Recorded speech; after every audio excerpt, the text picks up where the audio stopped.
Where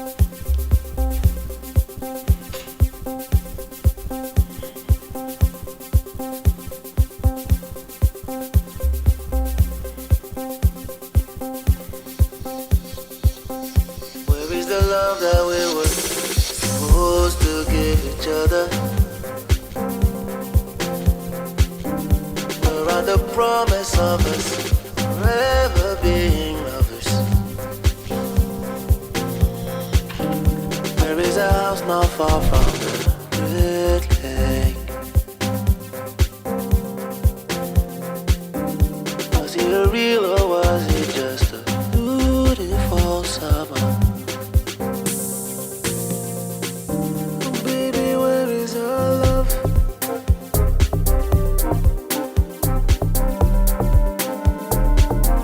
Baby, where is our love?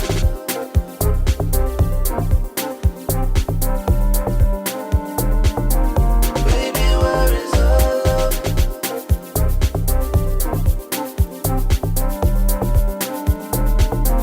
Baby, where is our love?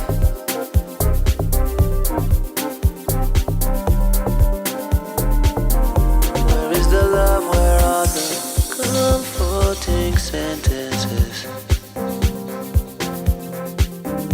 Where is the I could never live without you? Where is the I die without you?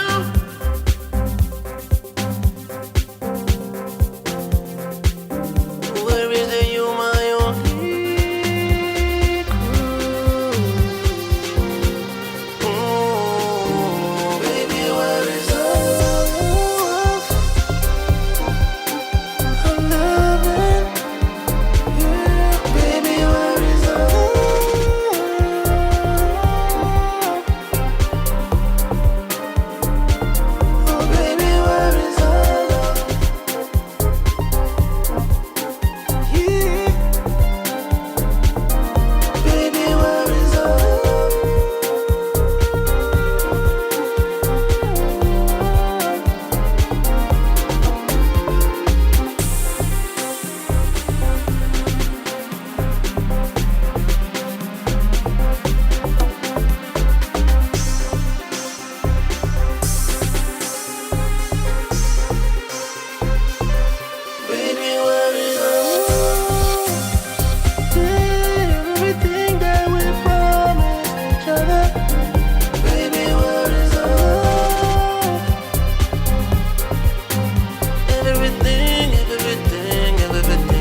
je déjambe dedans. Et lentement, et lentement, et lentement, je déjambe dedans. Quand je prends, je mets. Quand je prends, je mets. Quand je prends, je mets. Où ça? Je déjambe dedans. Quand je prends, je mets. Quand je prends, je mets. Quand je prends, je mets. Où ça? Dribblé, je déjambe. Quand je prends, je mets. Quand je prends, je mets. Quand je prends, je mets. Où ça? Je déjambe dedans.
Mic check.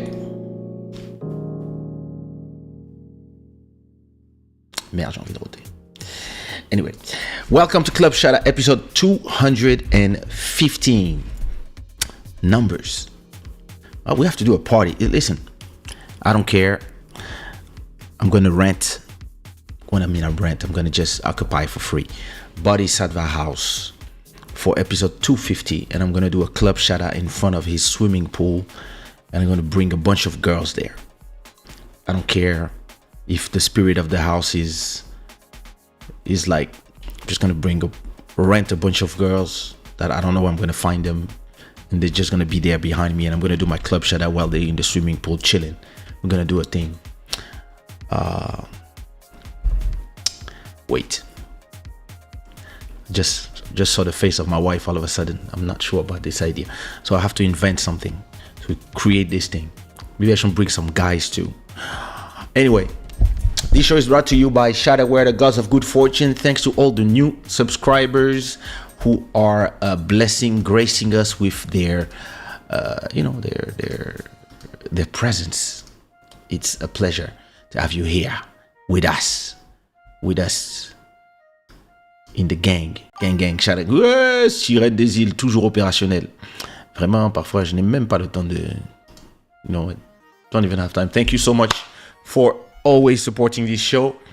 And I want to acknowledge, first of all the new subscribers. Camille, bless up to all the new subscribers. Lise, Camille, Pokem, Laina, 21, Massa 08, etc. Welcome home. Make yourself at home and just respect the place where you are. Listen, I want to acknowledge, she's back on the throne. Look at this. Sirène des îles is back as the stream royalty with $23. So, yeah, listen, whoever was there before, it was fun, but the queen is back. And, she's, you know how we do. Everybody, right now, already, there's a link. That is pinned. This is the link to Boddhi Satva brand new album, Manifestation. And I will need everybody to go click on the link, go in your platform of choice, wherever you listen to music, wherever it is, Spotify, wherever it is, Apple Music, whatever it is, and go play this album and familiarize yourself with what we're going to talk about.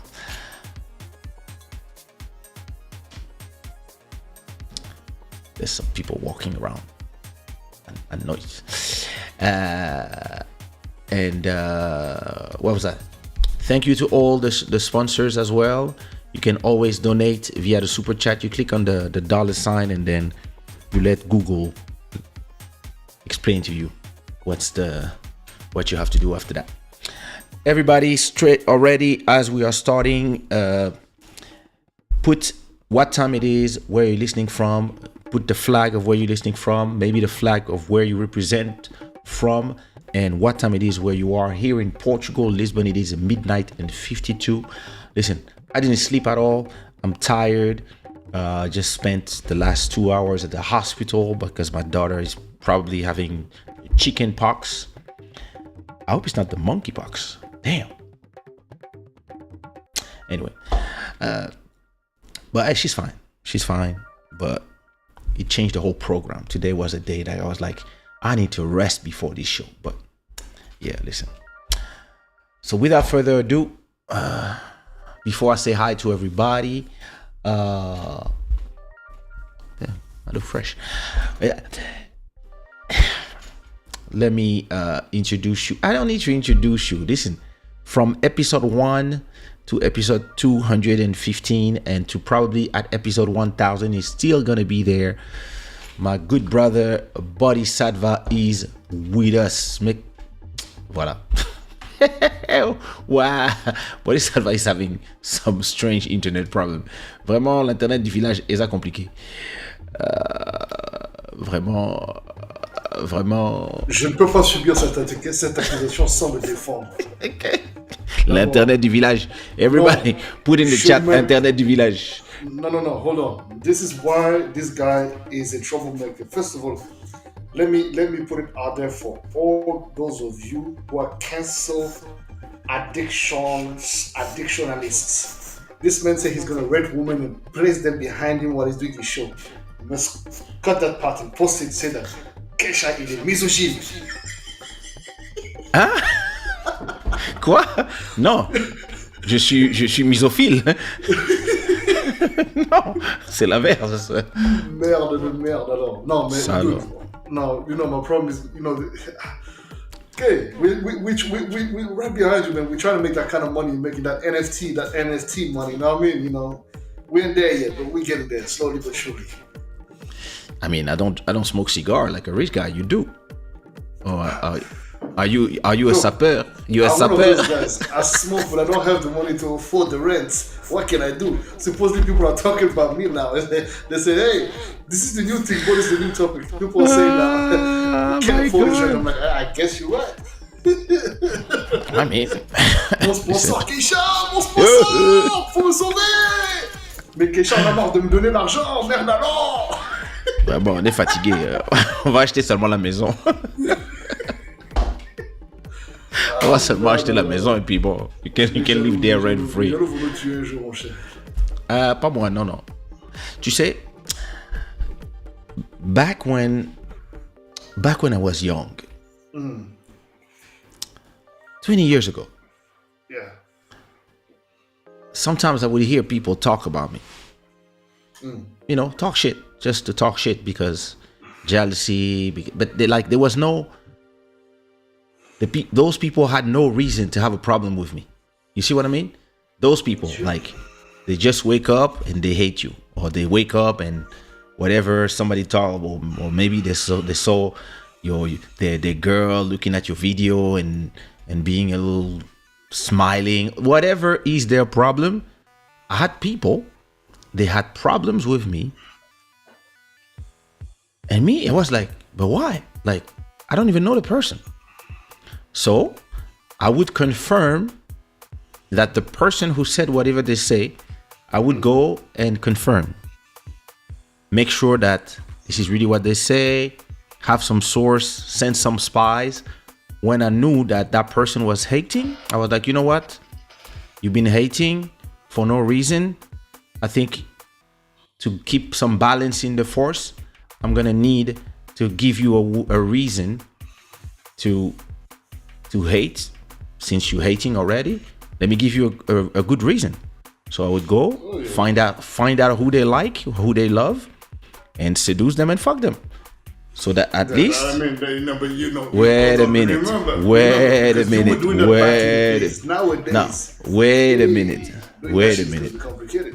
minute. And then I wouldn't say nothing. I would keep it in the dark. But at least, whenever I hear you talk again, I know you have a good reason. I'll fuck your girl. You can talk shit.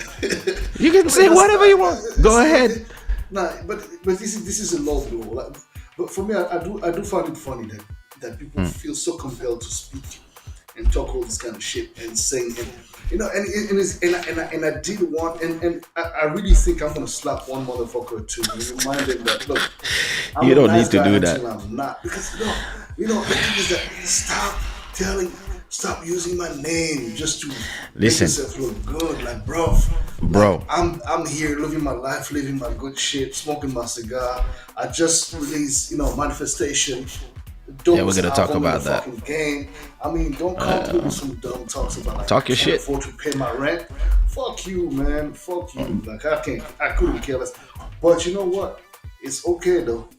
People got a head on the grind. That's what we do. You know, the thing is this. The music business is very political. People, trust me, it's very political and it's very, I don't want to say feminine energy because I don't want it to be taken badly. But it's, I don't think it's even feminine. There's a lot of ego And there's a lot of people who have bruised egos that feel that whatever you do is against them. Meaning that when you release a good song, there's some people like me, I'm going to be like, wow, this is crazy. I'm going to go listen to it, try to understand it, like be like, oh my God, like how did he do this? Like how does this have, wow, those chords, like how do they go find those chords? I'm going to just want to learn from things that I'm impressed.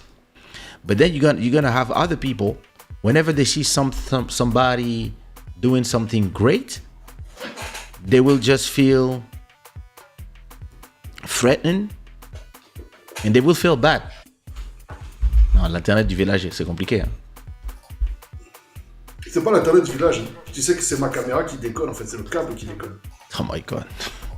Cache tes couilles en fait. Et c'est jamais arrivé. Pas carré quand même.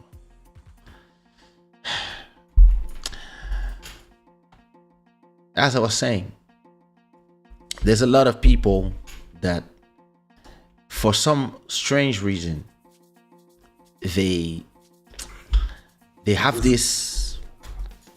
Voilà, c'est l'énergie des jaloux.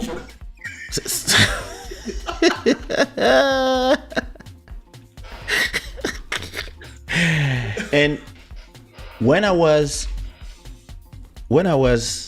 oh, ainda tá aqui. Já chegou? Ciao. So my sister-in-law is stealing everything in my house. Every time she comes, she takes a new jacket. And she doesn't take my wife's jacket. She takes my jacket because her and my wife, for some reason, decided that they want to wear my shit. Well, hey, it means you got good taste. It's a compliment. I guess. So, as I was saying, I remember one time I was with a friend. And we were in a club. Ciao. Yeah, we were in a club, and I was asking him, but like at that time we were on the top of our game, right? Me and him. And two artists start performing. And me at that moment, you know, I used to be thirsty for the mic. But at that moment, I'm not performing if you don't pay me, right? For sure. And those guys are nice. We in Portugal, it's 2004, 2005. And those two guys are nice. I have a label, he has a label. And as those two guys are performing, me, I'm like, yo, I'm about to tell the guy, bro, I think I'm going to sign this one and you should sign the other one. And as I look at him, he's on stage already. And he's there, he starts singing for free. Just because he's feeling like those people performing were sending him a challenge or something. And me, I was looking at him and he's like, yeah, let's go. And he's calling me, Kay, come on stage. And I'm like, I'm not going on stage. No, I'm not going nowhere if I'm not getting paid. And after that morning, I love when your camera just blocks you with. And that morning, he's like, oh, you see how we show them? And I was like, you were stupid. Like, you the type of guy. I told him, you the type of guy. If somebody is running to get to, because they're about to miss their train or their bus, you're just gonna run to arrive before them at the bus and say, ha, what's there in front of you? And they're gonna look at you like crazy. And he was like, oh, I never saw it that way. And yeah, listen, a lot of people have some strange energy and they are in this space for the wrong reason. A lot of people are in this space in music or at work or whatever to satisfy their ego. And some people, it's not even their business. Like sometimes you're at a workplace and there's somebody who's just happy to show you that he's doing better than you, etc. And all his work he's doing is making money for somebody else. It's just people who are placing their energy in the wrong place, I guess. Exactement. And I learned to, you know, when you realize that you always win in the end, you tend to realize that giving too much energy to this is kind of wasting your time. No, of course, you're right. But you know, and I'm with you. I'm 100% with you. Like I don't pay much mind, but it's well. First of all, let's start by welcoming the Shada gang and the Boddhi in the building. Yeah, MJ with Moto. MJ with Peace and Moto love. did a fantastic. C'est Yes. ce qu'on appelle un fantastic, gigantic I do agree. album review. Thank you, brother. Proper, Yes. on point. You did it justice. Let me link it in the chat. The album review of Boddhi What's in the Satva. Huh? Who else is in the chat? Do we have our one and only our stream royalties? We have our Julie Badi. Ah, calme-toi, doucement, là, doucement. Ne Oui. commencez pas, c'est pas votre show ici, hein. Calmez-vous. Non, mais attends, Bon. je suis invité. D'ailleurs, Oui, quand justement. on reçoit un invité, il faut le mettre à l'aise. C'est quoi ça? Julie Badi, how are you? I hope you're doing good. I hope you're doing great. I'm doing great. The agency La Familia, I hope you're doing great. I hope you're in a good spirit. Sirène des Îles, notre sponsor, I hope you're doing great. I hope you're doing good. Tricia, le deuxième bureau, I hope you're doing great. Voilà. Ce garçon, vraiment, c'est-à-dire que Nuno Valent, please buy Boddhi a USB cable for his camera because this is not normal. This guy is going all around the world making all this money and he cannot even have a functioning phone. Oh my God. Vraiment. L'énergie des jaloux est très forte. Ça, c'est pas l'énergie des jaloux, c'est l'énergie de la pauvreté. C'est l'énergie de la pauvreté. Ça, c'est chaud.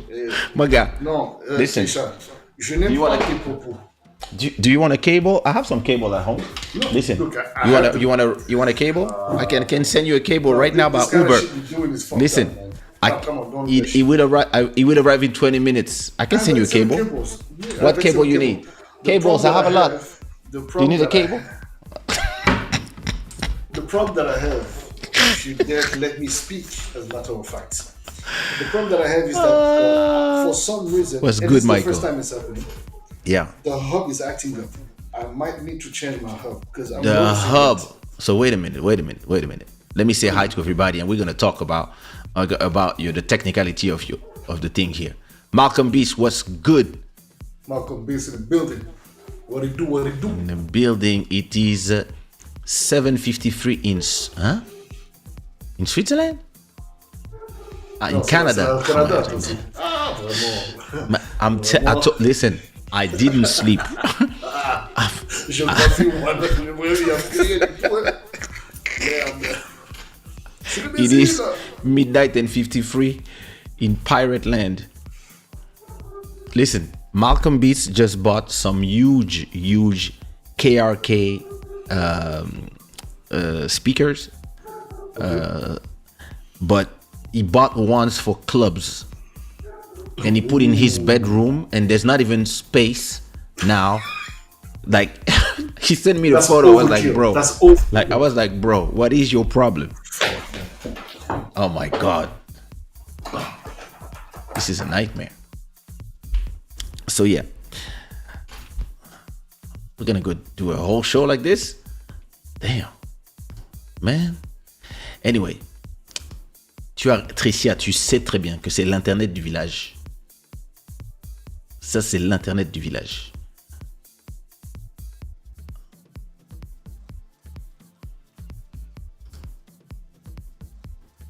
Yo. Internet du village.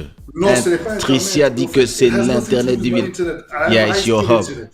It's my freaking hub, man. I just switched the fucking button. Oh my god. Anyway, continue. So yeah, overkill in the bedroom. So listen, he bought his thing. There's not even space now to make love in his bedroom. It's just gonna be his 2 big speakers and his bed somewhere. He might have to reduce the size of his bed or start sleeping alone just to put his thing. Na casa group here to manifest was good, no valent. Vraiment. Le colporteur de bruit. DJ Satélite. What's good? Satélite, é hora de fazer dieta, porque realmente estás a ficar como eu, estás a ficar tipo rico. É hora de, hein? Bom, se tu só dizer. Podemos correr juntos, andar juntos. Boddhi não quer andar comigo. Então. Il n'en fâche pas de ce crew. Il dit qu'il ne calcule pas du tout le chat. Le chat. Pourquoi je dis le chat? Tu vois, quand Julie est là, j'arrive même pas. Je suis vraiment fatigué aujourd'hui. Dès que Julie parle, au lieu de dire le chat, je dis le chat. J'allais presque dire je ne calcule pas le chat. Mais comme elle a mis l'insmail de chat aussi, c'est con, ça fait la confusion. Non, j'ai vu trop d'images dans ma vie. Ces 15 dernières années. C'est-à-dire que mon cerveau a été, comment dirais-je, je n'ai jamais vu Julie en vrai, mais elle a déjà corrompu mon cerveau. Trop de... Effectivement, c'est trop de boulard. C'est-à-dire que j'ai même dedans. Quand je prends, je mets dedans. Bon, en tout cas, tout ça pour dire que... Ego kills, that's true, Nuno. Non, je voudrais m'inscrire en faux face aux propos de Trichia, parce que deuxième bureau a la bouche en ce moment. Je ne sais pas qui t'a donné le courage, mais je te dis. T'es calmé. Tu dis que deuxième bureau, mais teste-toi avant que je m'apprête à laver ton dossier. Voilà.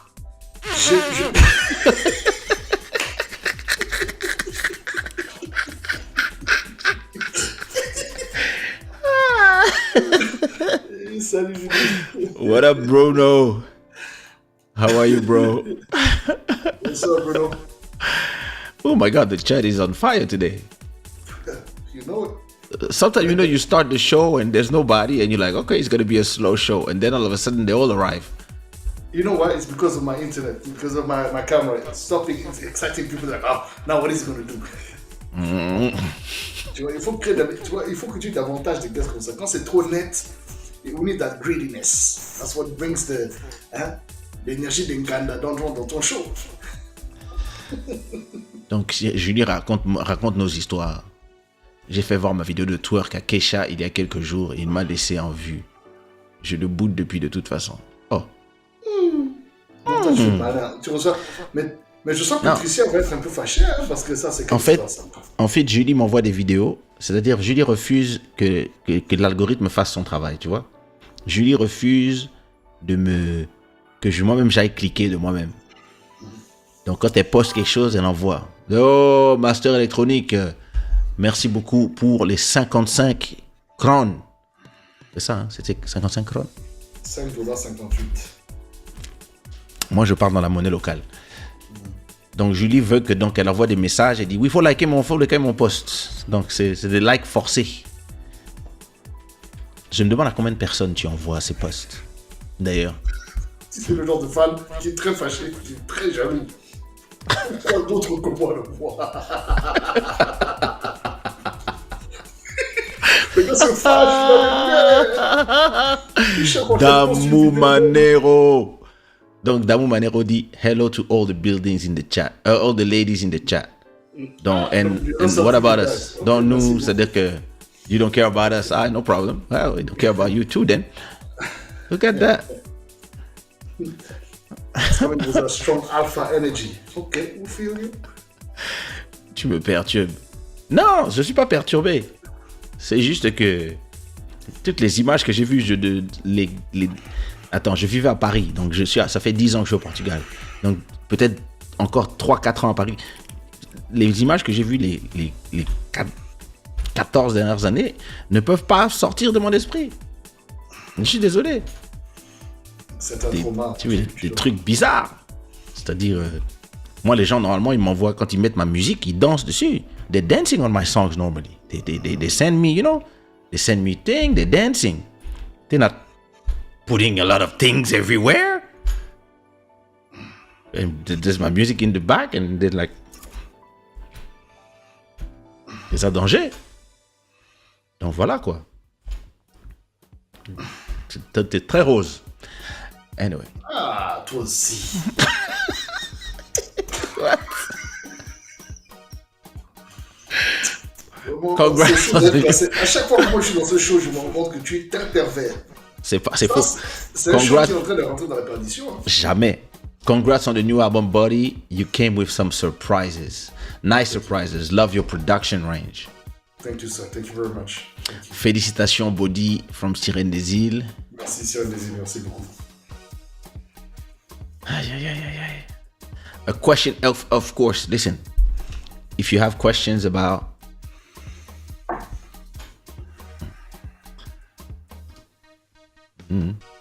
Tu vois, elle prétend qu'elle n'envoie qu'à moi, mais elle croit que je la vois pas.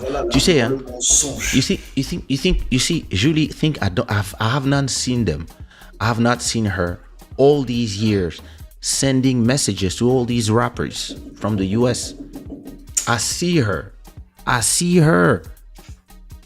when she's replying to those people. Oh, regardez l'internet du village. Regardez l'internet du village. Et puis ça se pose toujours quand il a une tête bizarre.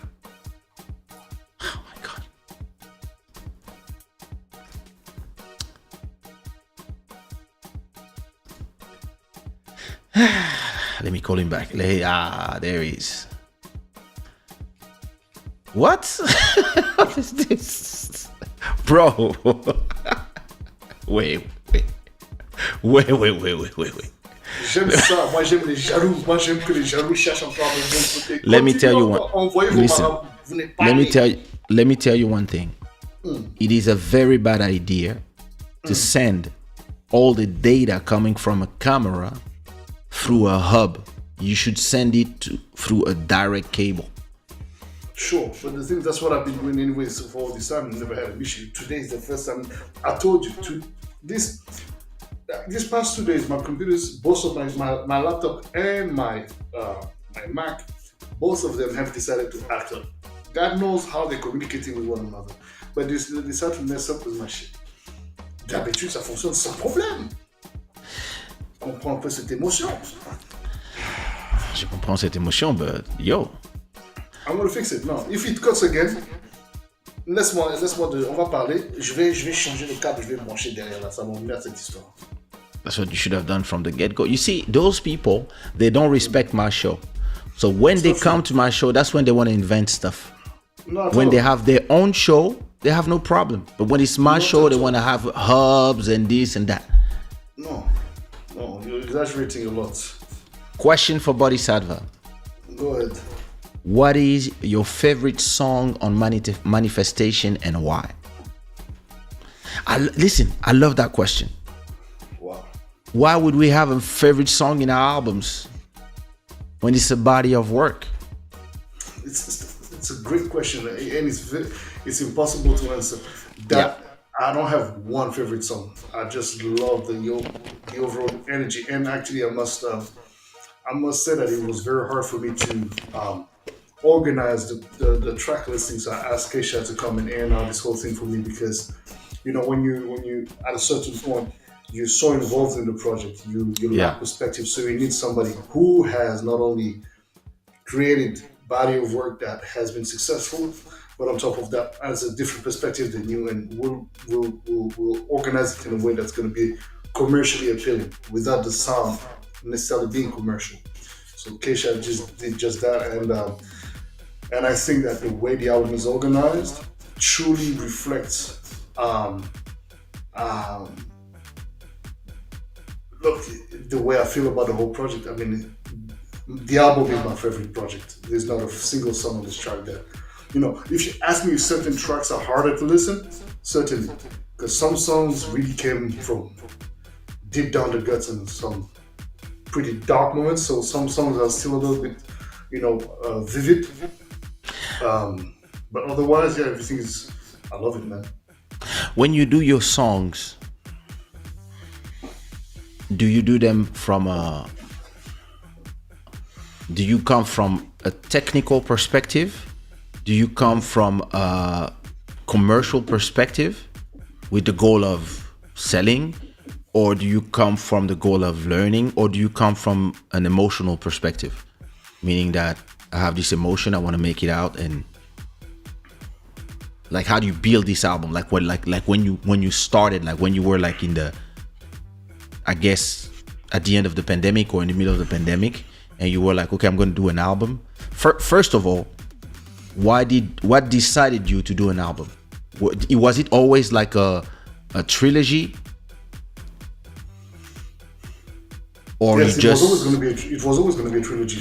Okay. From the birth of Invocation, I knew there was going to be three albums, and I already had the titles for all those three albums from the beginning. When Okay. Invocation came out, Invocation, Transition, and Manifestation, and I think those three projects really were already in my system when I started 20 plus years ago. So it was really something that I wanted to see, and it's very funny because it's almost like I've prophesized my own experience in a very interesting way without knowing where I was going necessarily, you see. But I already had projected that, I was going to do X amount of things. And, like we set goals, right, on 5, 10 years, 3 years, sort of like organize your vision on sort of like, the long run. But to answer your question, I think it's 50-50. There's, first of all, emotion, and secondly, the attempt to do to create music that's gonna bring about that's gonna appeal to the listener in a really really intense way. So of course, it's either gonna be something you're gonna love or you're not gonna like. But most of the time, it really is very emotional. And once I'm done with the emotion, I can go. And I usually, in the arrangement of the track, is when I actually add the more maybe commercial or more digestible um, aspect of the record. Do you think that your music is, if we take out your core audience, the people who enjoy your music and they really enjoy that experience of listening your music, do you think that your music is not as easily to digest as most of the music that comes out? Like, for example, Drake just put an album, and some people said that it's like, I wouldn't say the bare minimum, but it's like it's a good project, but it just touched the surface of Afro House. Do you think that maybe you might sometimes get caught so deep in the experience that you are providing that maybe you forget the commercial aspect? And it might be, I would say, for the connoisseur. Do you do it this way, or you don't care? You just do the music you feel? I used to do it very much for the connoisseur, and I was really targeting the connoisseurs because I wanted to get the creds. I wanted to be, impressing other producers, which never ends up paying your bills anyways because they don't buy your music, right? And not only have I learned that the hard way, but I've also enhanced that knowledge and that confirmed that experience through conversations as well with you and a few others with whom we have understood that, fuck man, what's the point of doing this music for our fellow producers who in the end and purchasing the work, whatever. So yeah, of course, now it really is about understanding the fact that my music has gone outside of its own. It's almost like my work came out of its own self and took a perspective on itself. It's a bit complicated what I'm saying, but it is really like I've really taken a bit of distance, elevation, and looked at my work and I said, okay, look, how am I going to? And I remember that was my father telling me, he said, my son, your music is great, but it's very hard. Back then, right before I did Transition, the second album, he said, your music is great, but it's too complex. And it really requires a very well-tutored ear to understand what you're doing. And I remember that vexed me, but it was such an important input that it forced me to really go and experiment deeper and start embracing certain aspects of my creativity, which are a little bit more appealing to the crowd, so a bit more commercial. And also working with you and just a couple of other greats that helped me just take a different perspective on my work. I think now I'm doing music that really is appealing to everybody, and really this album, everybody finds at least one track they like. Yeah, no, this for me, I like the whole album. The whole project is amazing, and like I'm actually even discovering. I'm still discovering a lot of the things that you do, and there's a few track that yeah, I'm like yeah, those are dope. Which was the most technically challenging song for you to make on Manifestation? The more technically complicated to mix was Sangra de Exagero with DJ Satellite and Braga Havaiana. Actually, one of my good friend, super producer, Simbad. I mean, this guy, Simbad is a genius. He's a music genius. Like anybody who heard his music, I mean, this guy is so fucking good. Like he's one of those guys. He's is just a geek. He'll sleep in the studio, sleep on machines and stuff. And it was like, look, out of the album, he was telling me there's about two, three songs that I noticed were not in terms of frequencies, and I was like, yeah, Sangra de Exagero, I couldn't get it exactly as right as I wanted. So then my option was let me go straight Kuduro and keep it dirty like the Kuduro guys and keep that feeling. You know, this way at least, somehow, even though it's not exactly Kuduro, but I'm trying to emulate some of their, um, references. Thank you, Michael. Thank you very much. Took him to a whole another dimension. That's the thing is this. I think a lot of artists today they get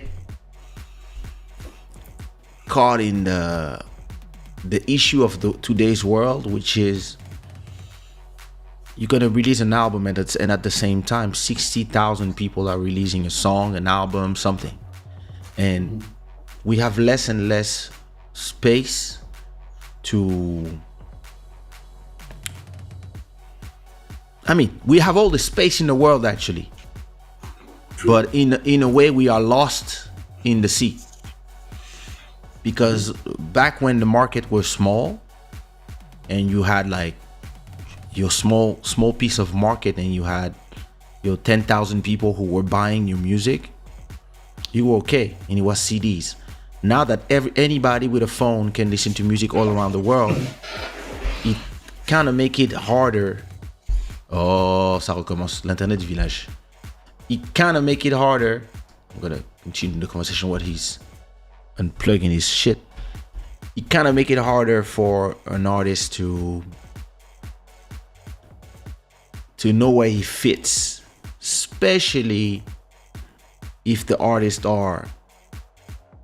have went through the transition, the transition of back in the days, the way we used to market music on vinyls, on cassettes, on CDs. When today, yeah, music is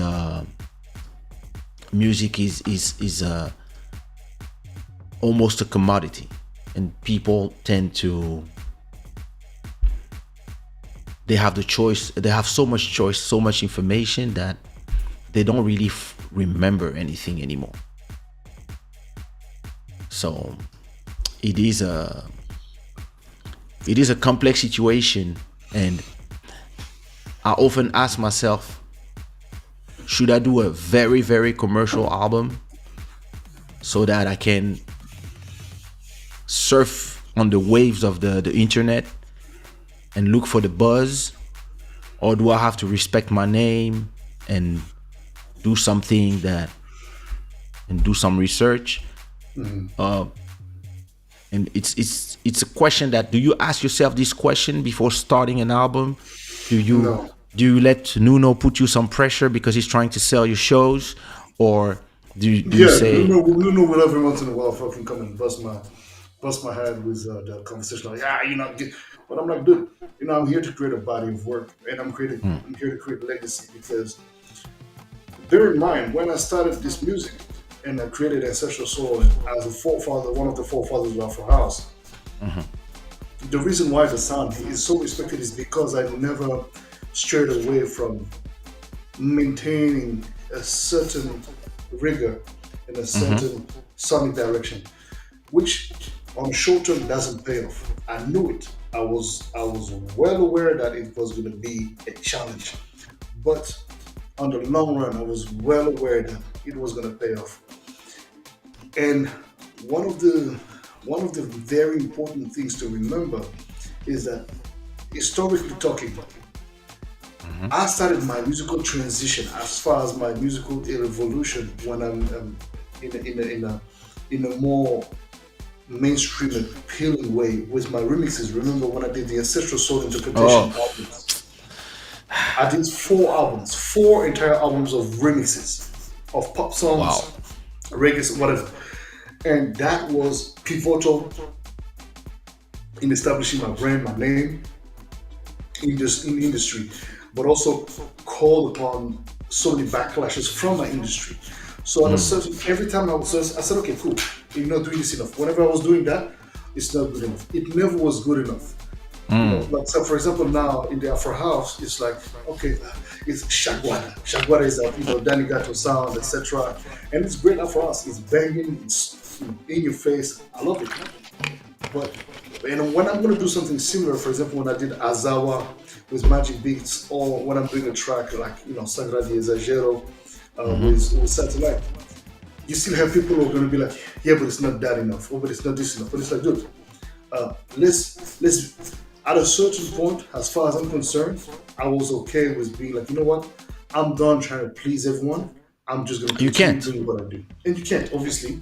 But the problem is that when it comes to shows, for example, you know, you're gonna have your agent coming to you and be like, look, I need more hits, I need more club bangers. Yeah, but I've been doing the club bangers, so this is not a question of me not doing the club bangers, but it's because at a certain point I'm tired of doing the club bangers and nobody's playing them, or very few people are playing them. For example, Kangamutu, one of your favorite tracks, or I mean, come on, Elengi. Elengi is a big tune. Who plays this Ooh, fucking mama tunes? yakakote oh, And that's the thing. But then every time I hear this, oh my god, oh man, Boddhi legend, man. I love this song, but I never heard you play that shit, man.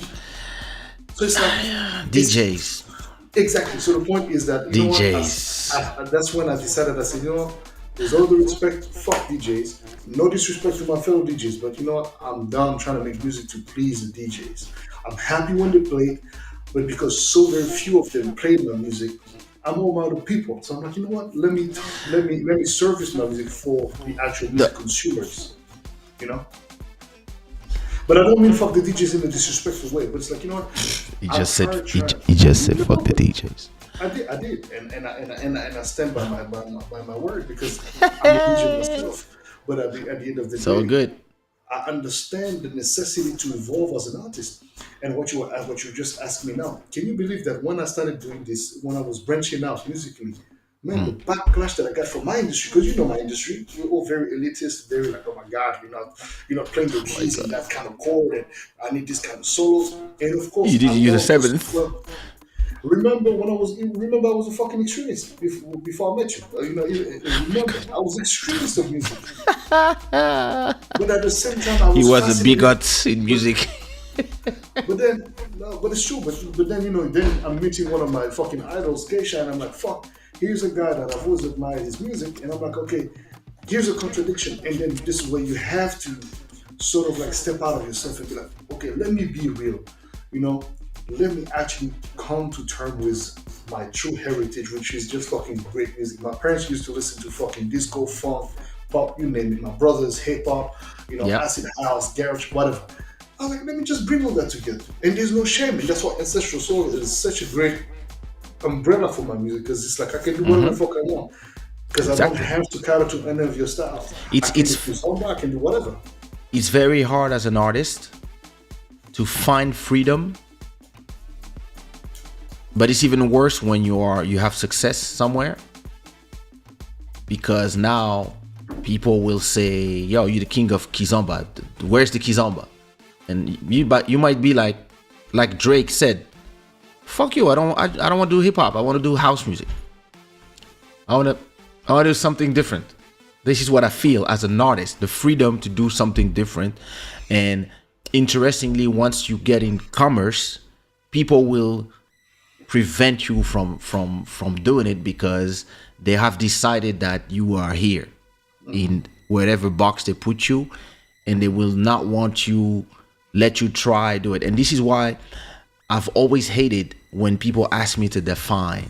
So for example, shout out to Bailout Crypto, was good. Salute. Right now in the NFT side of things, a lot of people are asking me, oh, what is your art? Like, how do you call it? What is the style? And I said, I have no idea. And I don't care. As for music, I just do what I feel. I just do what comes out. And if people like it, they like it. And if they don't, they don't. And I'm fine. When a lot of people, they will want you to define yourself. And once you are defined, you are now stuck into that definition, because people will not let you leave the thing. Question for Boddhi. What you mean last question? Keep them coming, MJ. Let's go. What made you challenge yourself to include such a wide array of genres not always associated with your style? It feels like we just answered this, but go ahead. Yeah, we haven't, but at the same time, okay. So, but in the context of the album or in general, if you listen to any genres that may not necessarily be associated to my initial identity, right? As per Boddhi Satva, house music, DJ, producer, Afro house, whatever.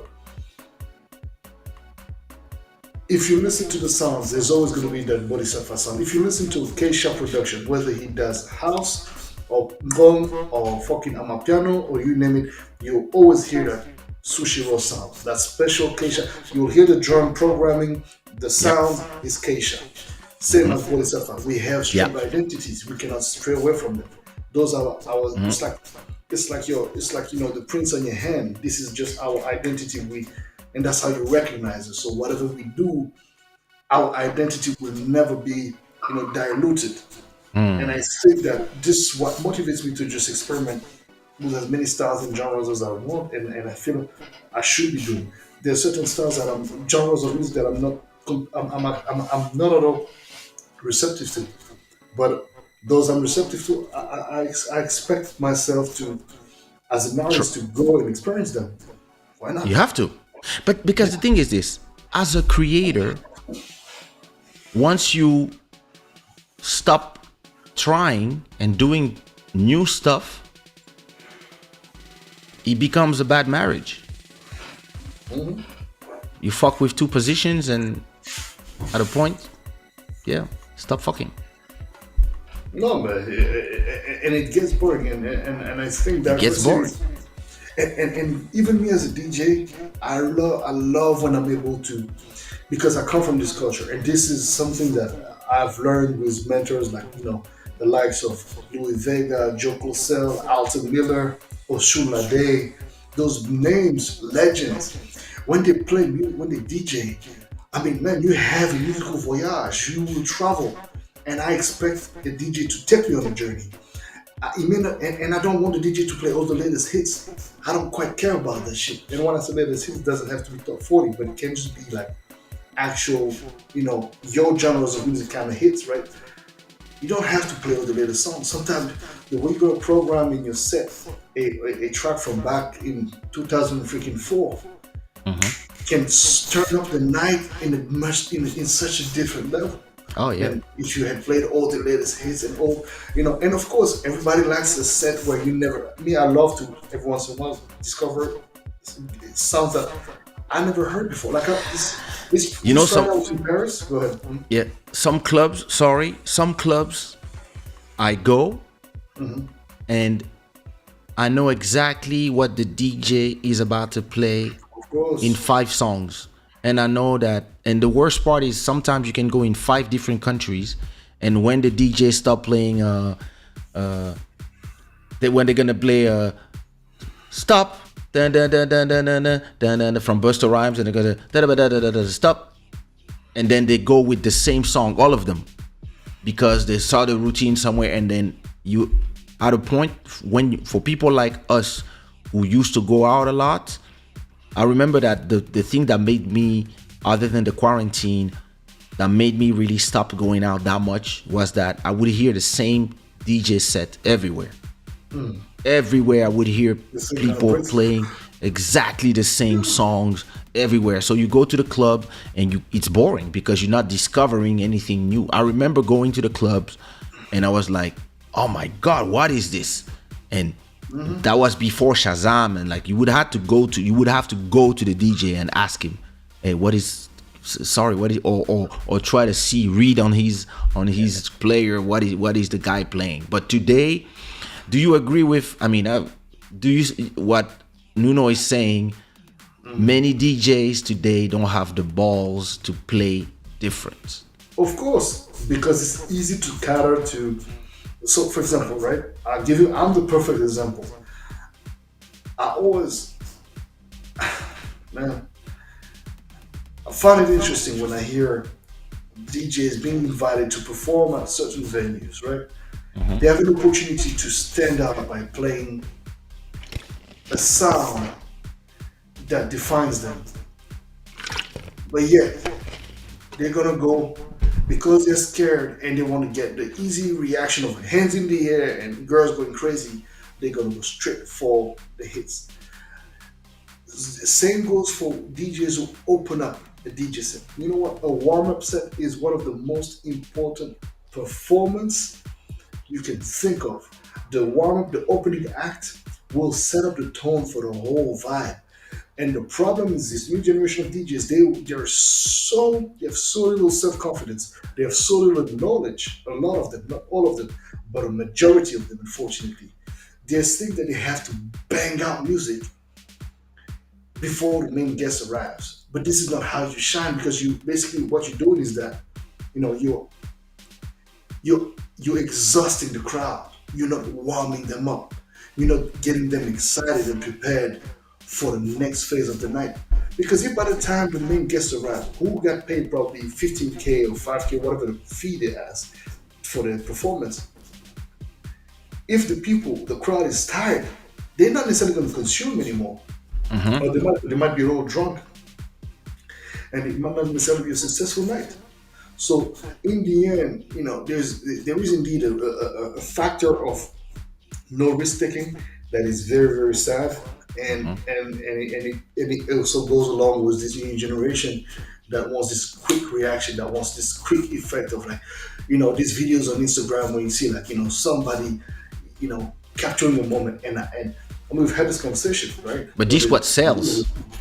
They want a quick reaction. They want this is what sells. This is what sells.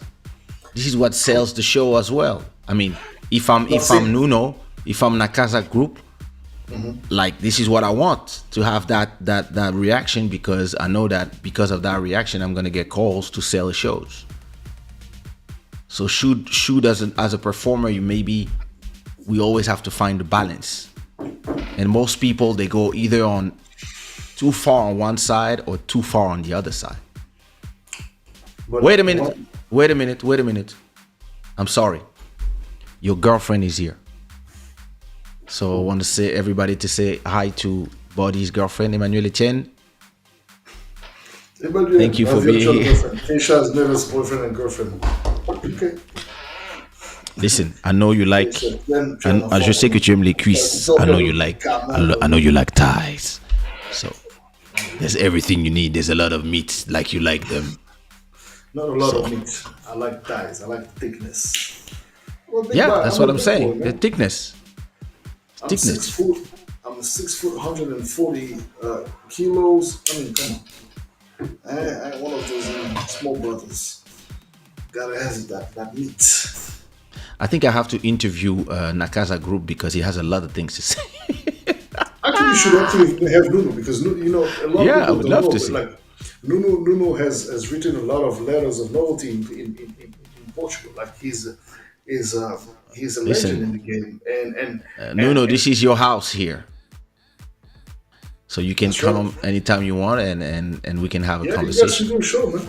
You Yeah, guys should that definitely would do be a show great, and talk because about all the legendary things he did.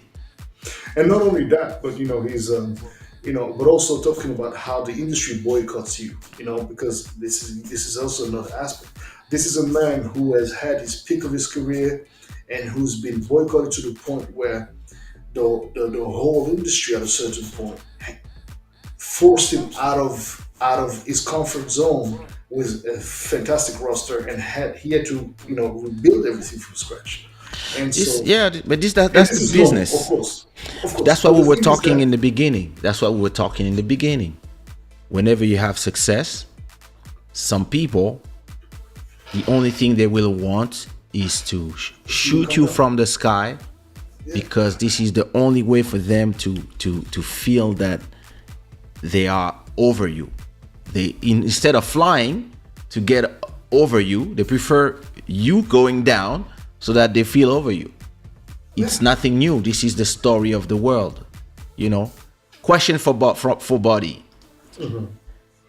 What does it mean to you to afford opportunities to lesser known artists to be in your music? You always give great opportunities to emerging acts, even on manifestation. because that's what I would have loved to be given, man. And a lot of these people that are given a visibility on the album are people that are just I posted a message on Instagram saying I'm looking for new talents, new singers. I don't want you to be a headache.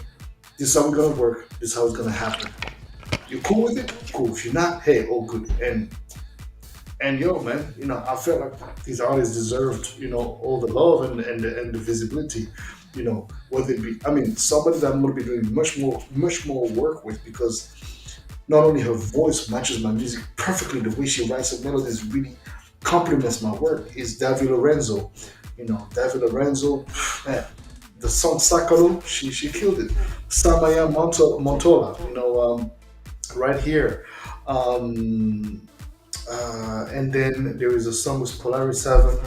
Which one is that one? The song with Polaris 7 is uh, Say Something. He doesn't So, even know his so own Polaris songs. 7 man, 31 songs. I have But 50. Polaris What the 7, fuck you talking about? you remember all the titles of the 50 songs? All of them. Please.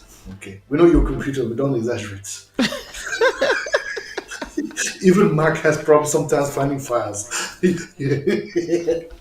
No, but so I think it's important because the problem is that and this also comes from having to deal with fucking divas. There's a lot of artists that because they're established, they're a pain in the ass.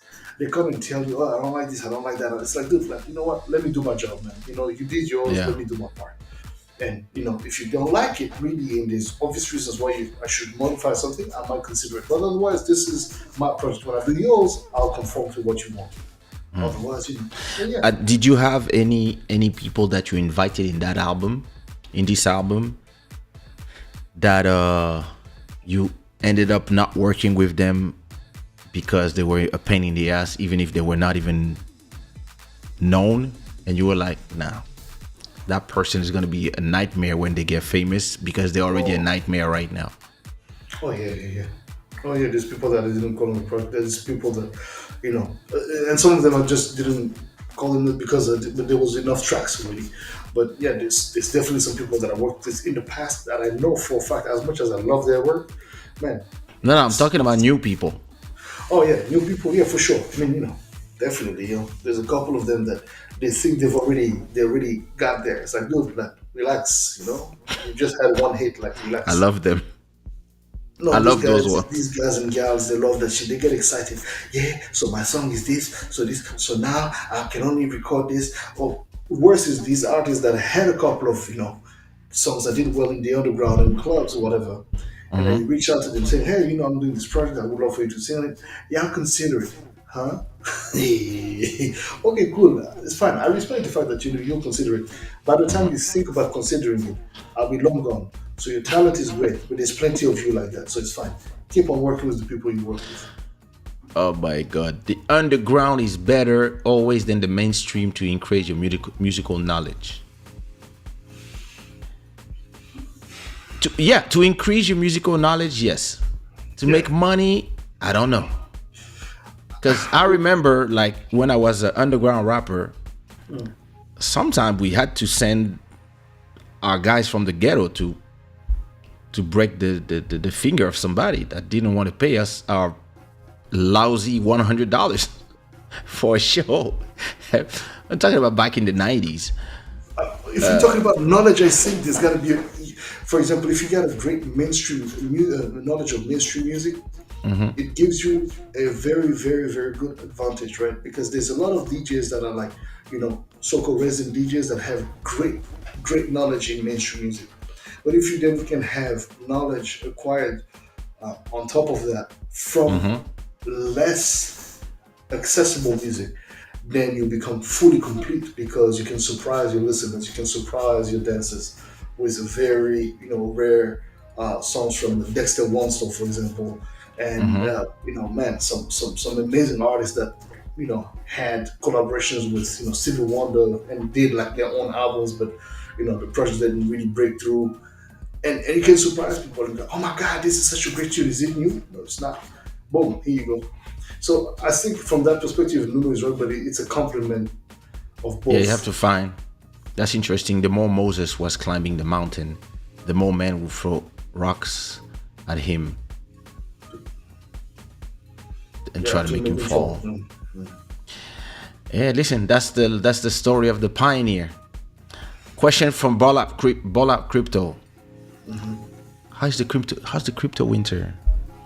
Do you like? Are you enjoying? Some people are just in despair right now. I mean, I've been there before, so I just like, all right, let's ride. Let's ride. Not open the apps and do something else. No, Question for both. You still listen. I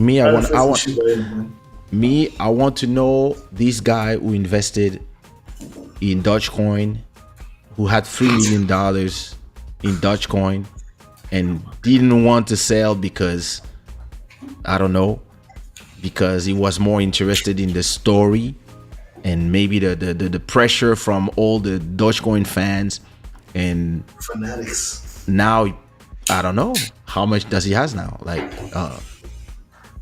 back to 300,000. It's probably like, telling you, I'm okay, man. It's cool, Of course, that's what it's gonna say. It's like, oh, same car, same hoodie, bro. At a point, buy the house.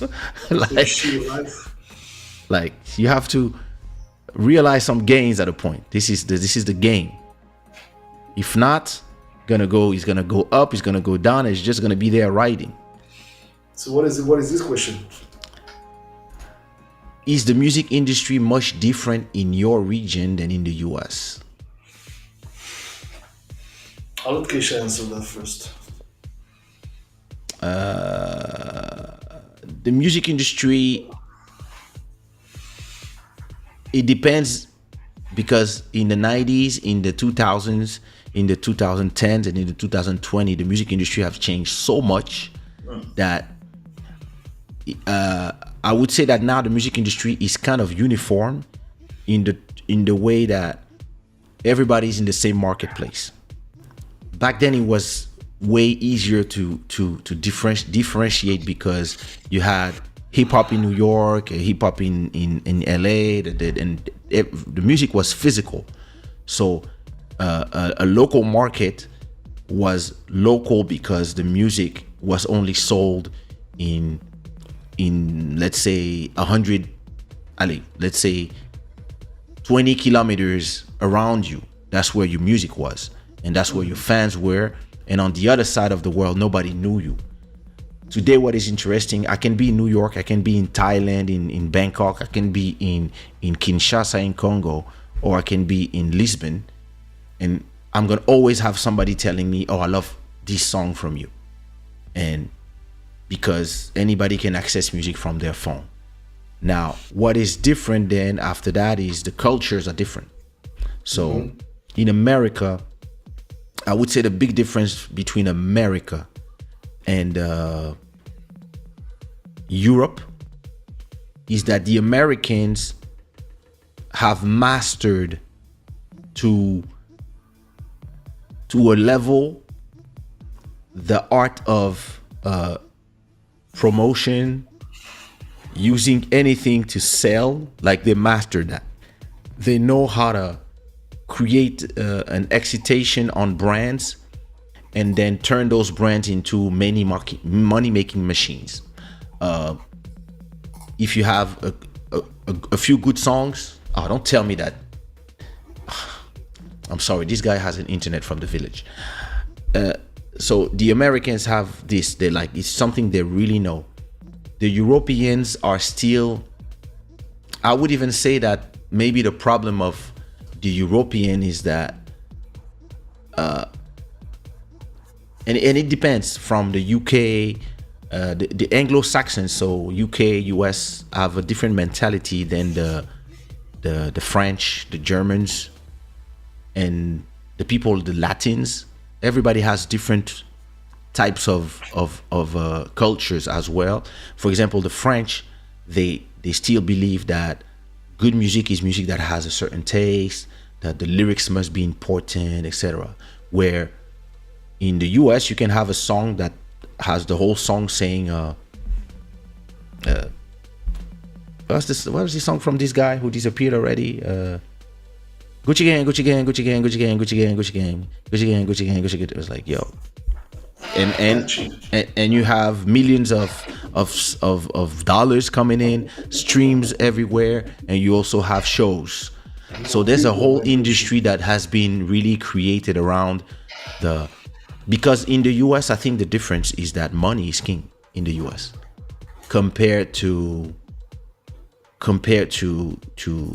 Europe, where people want to pretend that they don't like money. And you have a lot of bro, your internet is really like, no, you know what it is, bro, you need to invest. It's not my interest. You have to stop. You have to stop buying Doge coins, bro. No, it is not my internet. You know what? What is it? It is not my internet. It actually is because now I've unplugged it from the hub. I plugged it directly to the computer, and now it's acting. En fait, c'est les jeunes qui sont contre nous. Moi, je te dis ça depuis. Ah, okay. Okay. So the jealous people are. Non, mais attends, c'est salaud là. Attends. Okay. J'arrive. Faut pas te stresser. Reviens. This guy. You should have invested. You should have invested your Dogecoin money and your XRP money in a new computer, bro. Yo, Nuno Valente, you need to sell some shows, bro. We need a new computer here. Problem is that I was busy investing it on the album. Anyways, yeah.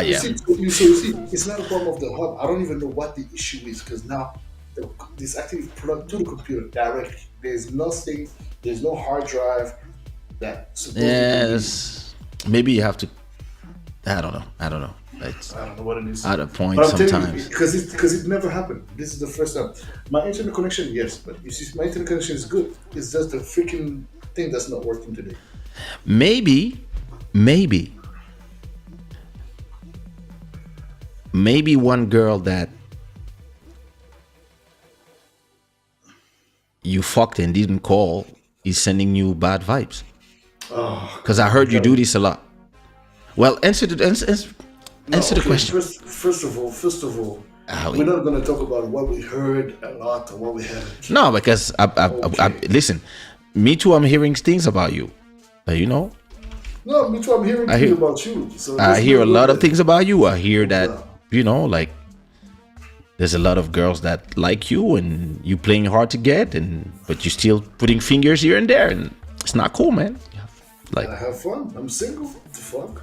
No, you belong to Emmanuel Etienne. Emmanuel Etienne. Tu es trop exagéré. Laisse Emmanuel tranquille. Vous êtes en train de troubler son esprit. Bon, what is the Libele answer? Muselulu. So let's go back to the conversation.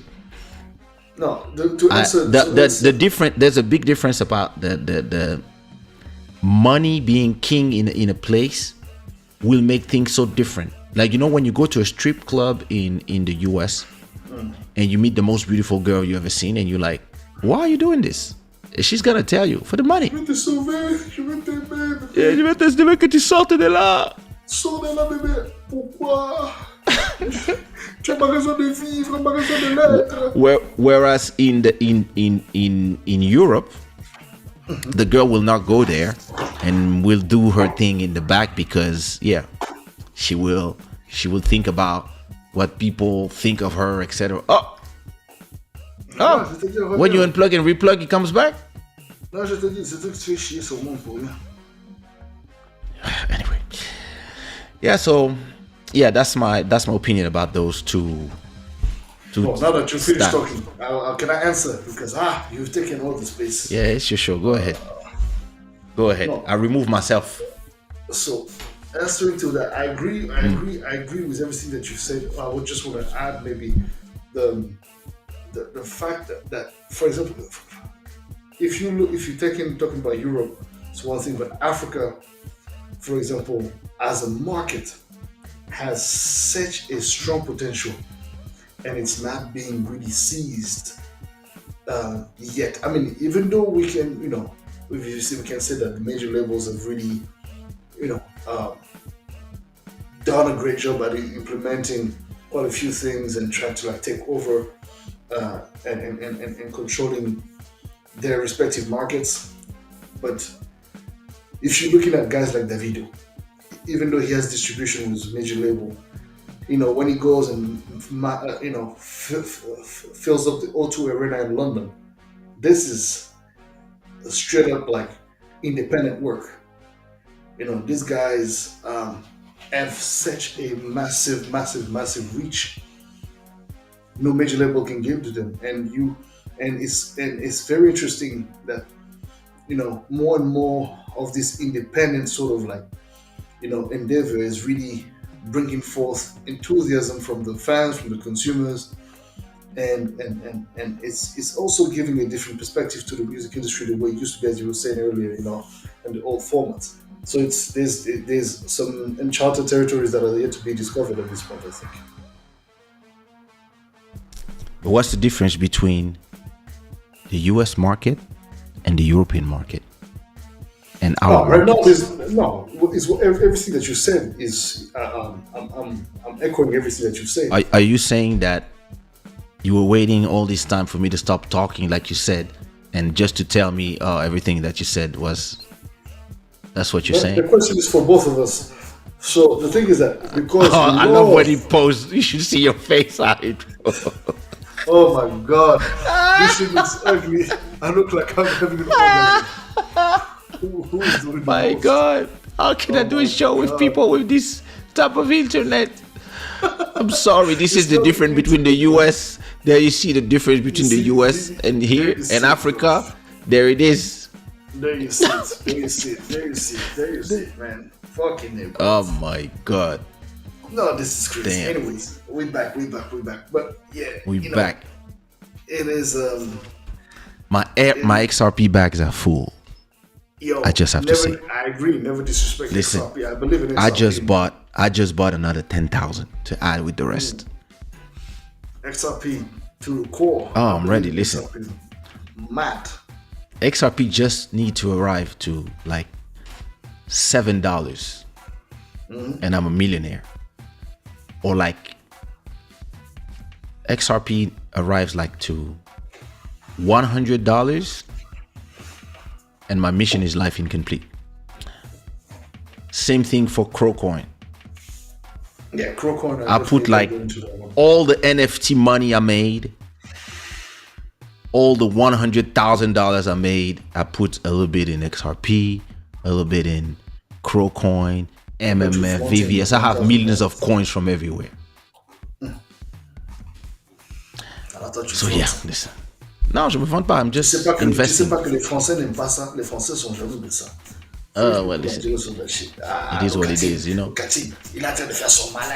Voilà, des jaloux. Ils vont encore As me a- écouter, ma caméra va pas fonctionner. As I told you before, if you're jealous, what was that? That's your neighbors? I'm bringing special effects. Those are your neighbors driving like this in your street? You know, it's the main one. Oh my God. Damn. Like I said, for anybody who's jealous, don't forget that when I was 20 years old, I used to go find your girls and fuck them for you to have reasons to be jealous. Don't think that because I'm married, I could not send one of my kids to do it. C'est très important de le rappeler. Just in case you don't know. Just in case you don't know. And we won't say nothing. We will just know. That's the worst. Are you jealous? It's all good. Unplug and replug your shit. Non, c'est pas possible ce type de merde. Maybe it's your phone. No, you know what it is? At this point, it's ridiculous because But there's a it thing. makes no sense. Listen, there's a thing. That a question that I'm asking. You're using your iPhone as a camera, right? Yeah. Why don't you connect yourself to the show straight from the phone? I could do that, but then the sound. We don't care. Because Let me see. it's better to have you not cutting all the time. Then. Yeah, I guess it makes sense. I guess we can do that. Come then you have to add on, some new Nuno. filters. Listen, Nuno. No, Nuno Yeah, no doesn't problem. understand. Nuno, you Somebody don't gotta understand. come in. Listen, you don't understand. Listen. Things go down. When they go down, it's discount. This is the moment where it's Black Friday. This is the moment to buy. Because when it's up there, it makes no sense to buy them. Because it goes up to go down. So when it dives, it's the moment to buy right now. This is the best moment to buy crypto. Because when we fuck the SEC, you're going to see what you're going to see. Listen, when this whole market goes up, those who bought now are the one who's going to be smiling. The ones who will cry are the ones who capitulated. What's happening right now happened already 4 or 5 times before. And if you've been in the stock market, it's the same thing. It goes up, it goes up, it goes up, it goes up, it goes up. The bubble, that's when you make the money. And then poof, it goes down. And all the weak people are crying. They're angry. You see them on Discord yelling, trying to find excuses, saying it's Elon Musk's fault. He made me buy Dogecoin. Nah, it's your fault. If you made bad investments, it's your fault. And now, all the millionaires were made now. When there's blood in the street, this is where all the millionaires are made. Because when it goes back up, trust me, I'll come back and show you that comment. Let's see what it did now. I have to sign you now. All right. Oh my God. Yeah. Well, shit is different, but anyways, it works. Yeah, you white all of a sudden. Of course I'm white. I thought you were African. Are you trying to color shame me? Oh my God. Let me put les luttes. Of course. Fais-moi quand même ressortir joli. Voilà, balut. Atier balut. There you go. There you go. Voilà. On est là. There you go. You're looking good now. Now you're calling straight from your phone? I'm calling straight from my phone, yeah. There you go. You see, those people, they want to come to this professional show. Listen. Big cameras, free lights, screens everywhere. And they want to invent when they could just call from their phone. You love to do that shit, man. Whatever. No, just I don't understand. Like, why? What do you No, have against my show? no. What do you The have problem against is my not show? that. The problem is, very well that these are technical issues that happen. You actually are just throwing stones at the wrong guy. No, I'm It's just. okay.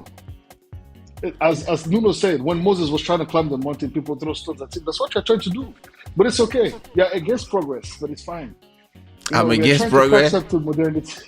You're trying to catch up to modernity, but you're not trying to help.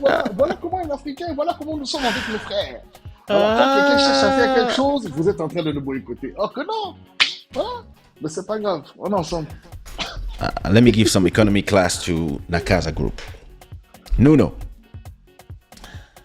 the Ukrainian thing is just an excuse.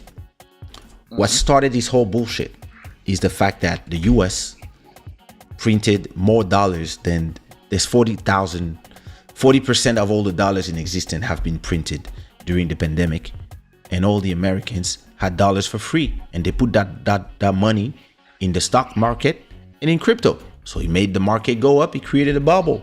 And now that there's no more free money, yeah, the bubble is about to explode. Because the economy is just going crazy. And it's an economy based on emotions. So of course, a little war here. Did you know that they spent Terra Luna bullshit, etc., create a sentiment, and then things go down.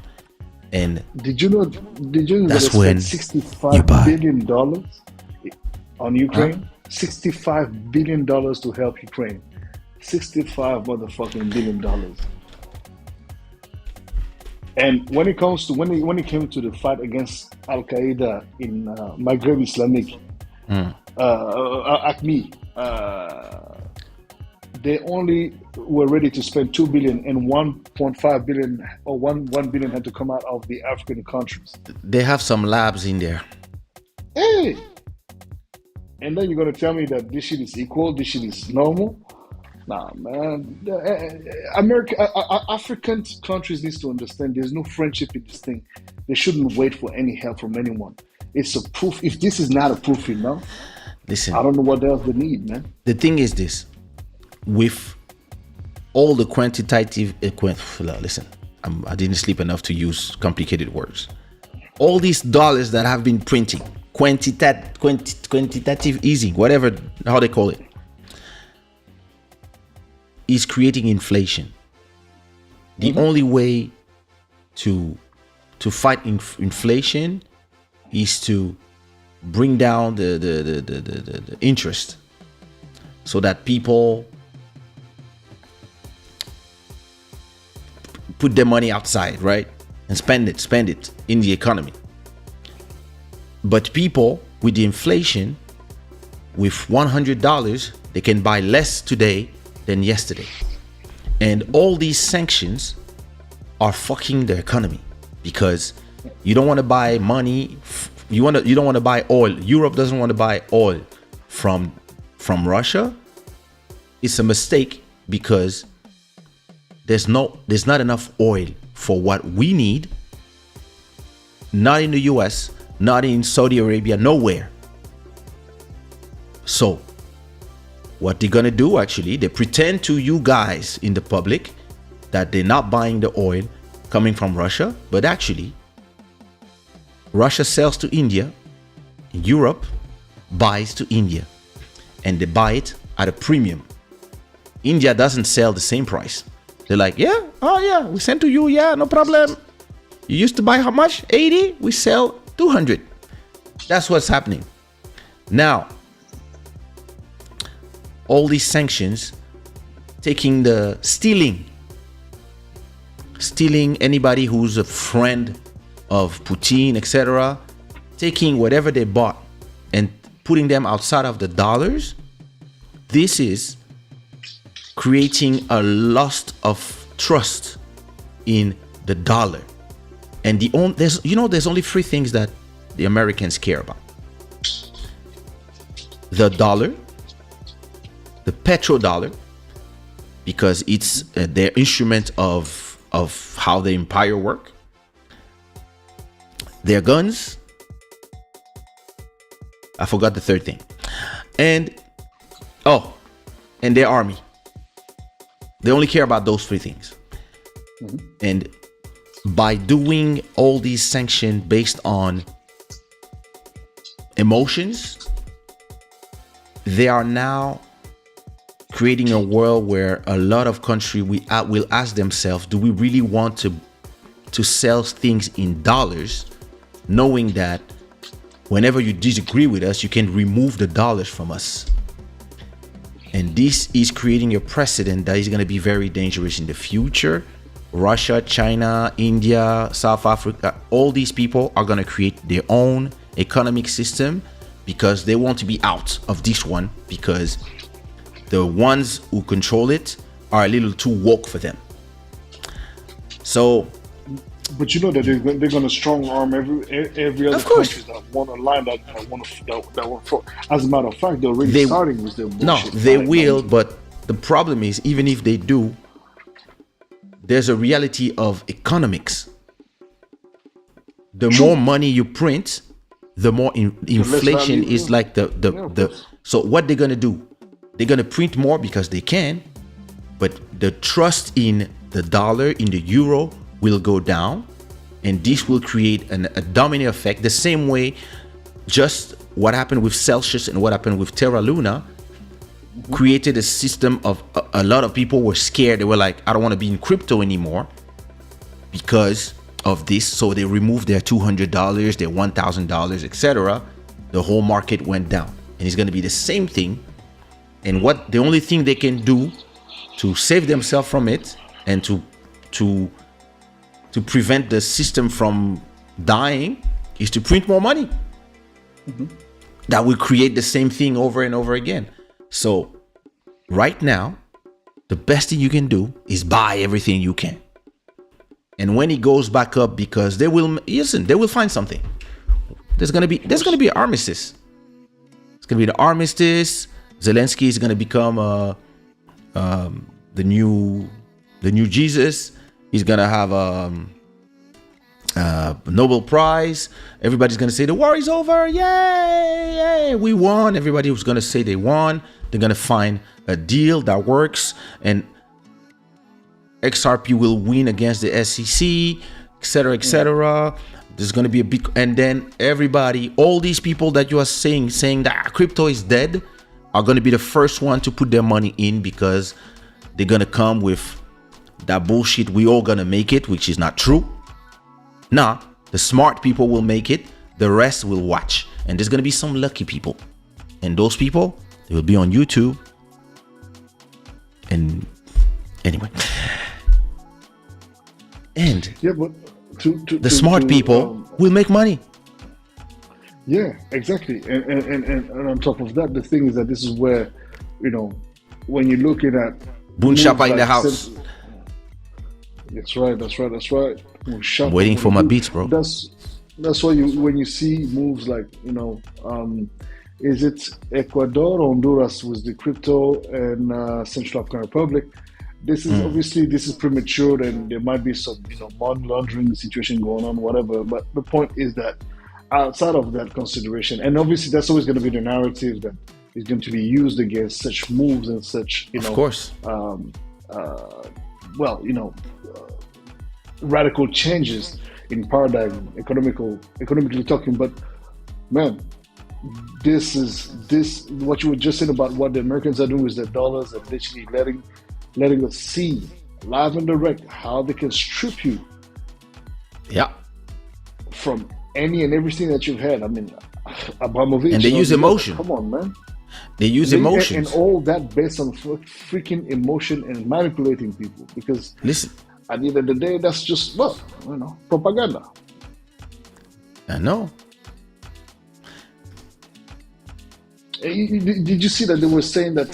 Did you hear that? It's not the army that they care about. It's the economic economic complex. It's a whole business. Like that's the. Like, did you hear that comment that Macron said when he said when he was doing that trip near I don't know if he was in Kiev or whatever, and he was saying that at a certain point Ukraine is going to have to. There's probably going to have like a like a territory that's going to be belonging to Russia, and they're going to have to work out some sort of armistice, as you just said, and Yeah. the country is The- going to be split. Listen, when the Americans stop playing and telling the Ukrainians, yeah, go, go, go, go, and like they stop being emotional, yeah, there's gonna be a point where they're gonna have to find a solution because, I mean, do you want a war for 100 years? No. And we're all on the side of Ukraine. But at a point, it's gonna be a point where they're gonna have to find a solution because the Americans will not fight against the Russians. They don't want that. So they will do the proxy war for a certain time, and then they will.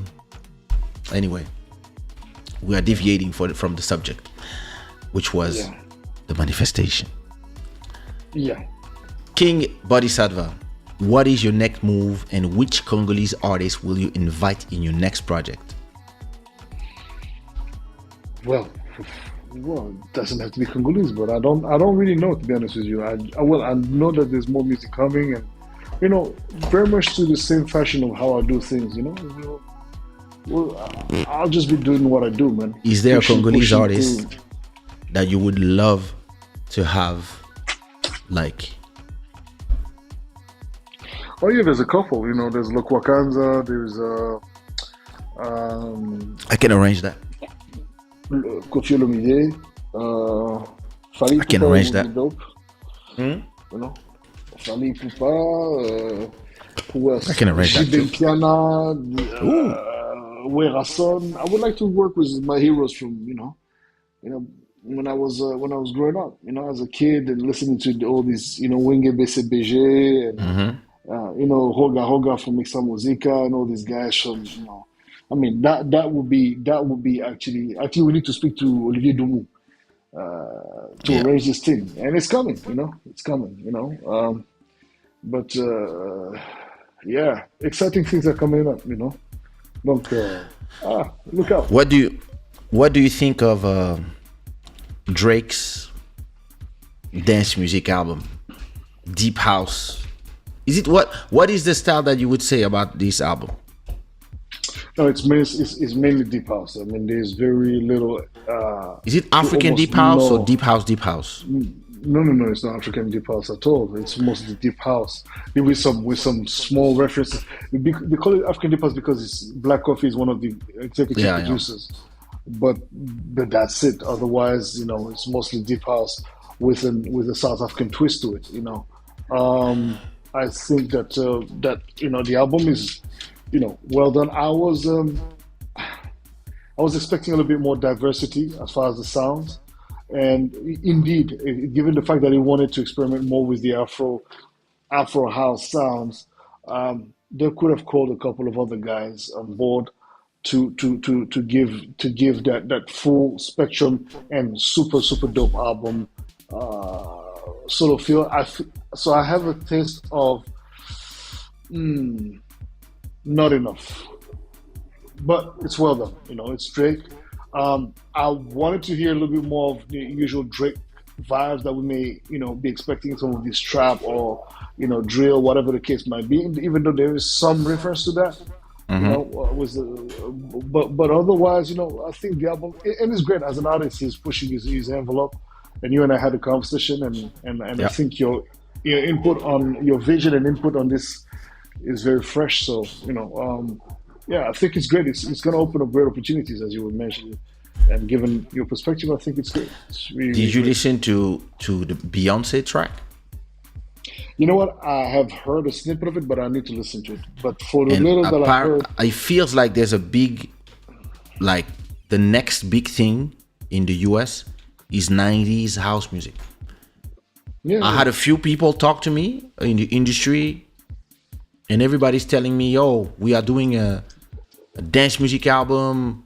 We would love you to come help us with some melodies or some beats." And I was like, interesting. So you see this guy, he just leaves in the middle of the conversation. I gotta close the window, man. Fucking dog is barking. Yeah, let them be in the show. No, the deep house vibe. I mean, if you think about it, a couple of years ago with Disclosure, when Disclosure really broke through, it was massive, Oh my God. resurgence of deep house. And you have to bear in mind, in the early 2000s, there was deep house was a big thing, and Yeah. then around 2004, 2005, 2006, it went all the way down, and it was electro pop, electro was Yeah. the big thing. Yeah, yeah. With Kylie EDM. Minogue and all these kind of artists. And now it's back again, so I think it's a cycle, man. It's the third. It's Yeah, always been a very cycle interesting number cycle. 3. I listen. Me personally, my favorite type of house is that Disclosure type. Disclosure for me, those guys are amazing. Sometimes I watch them on Twitch doing music live. Those guys are. Yeah, They're they're amazing. dope. They're really doing great things, and those guys, they really brought a nice, fresh sound to the deep house, music.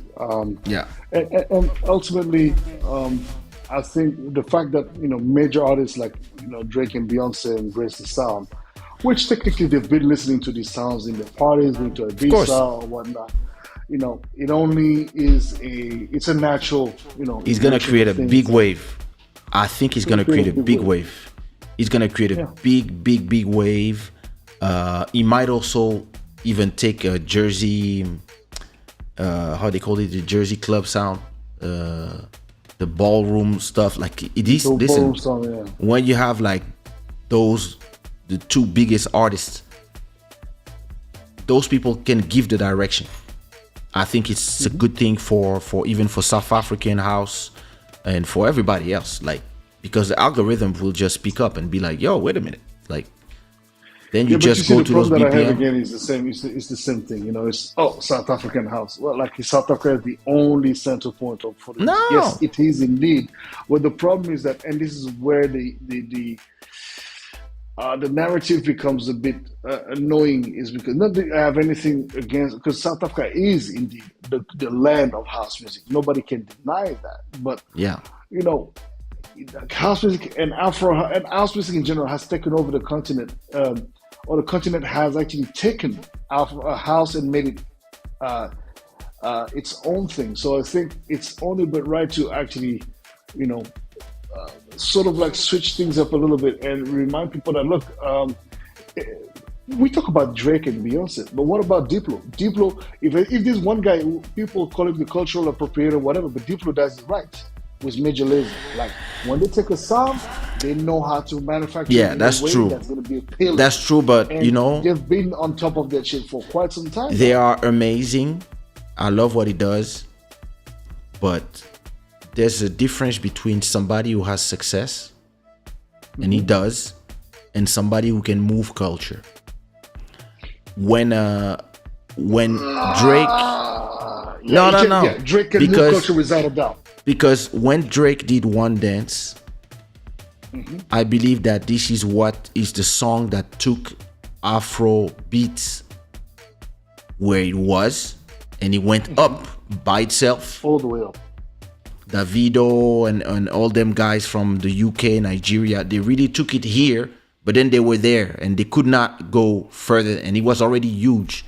But when Drake came with One Dance, it took it Then when really. Justin Bieber took that Davido track, But that's what I mean. Those are the people who can move the culture and Sure. take your sound somewhere. And like, to me, it's always the same thing.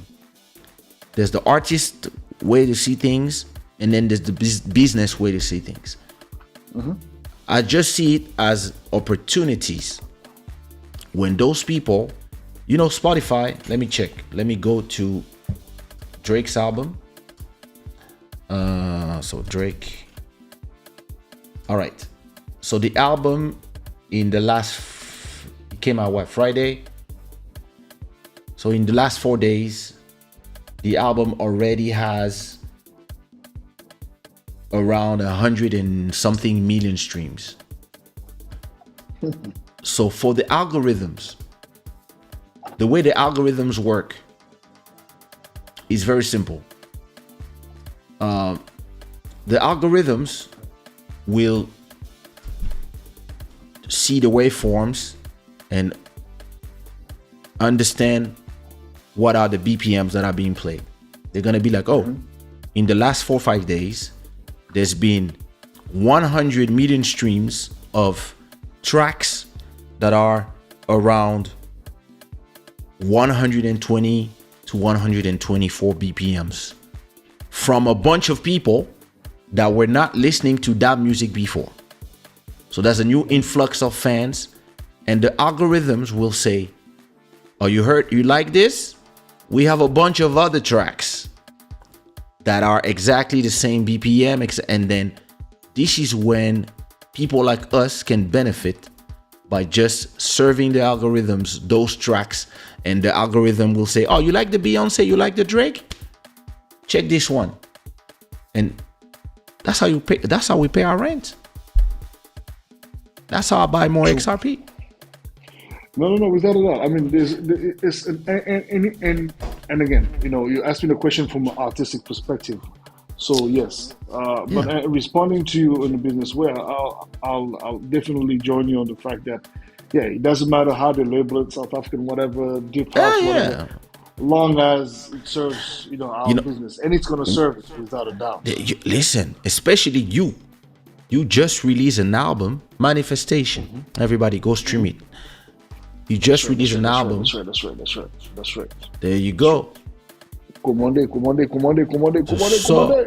Double album. Donc comprenez l'émotion. Just released your album, and at the same time, you have all these music that is going after exactly the same type of music that you do, even if yours is a little more worked on and has it's a little more research. But for the algorithms, what they see is kick placements, melodies, and release radar will do the rest. Personally, in the month of August, this week, I'm gonna work on 4 or 5 tracks, these tempos, and I'm gonna release them every week for the month of August. And I'm gonna surf that wave, as I always do. Make my money, pay my rent for a year with those 4 or 5 tracks, and peace.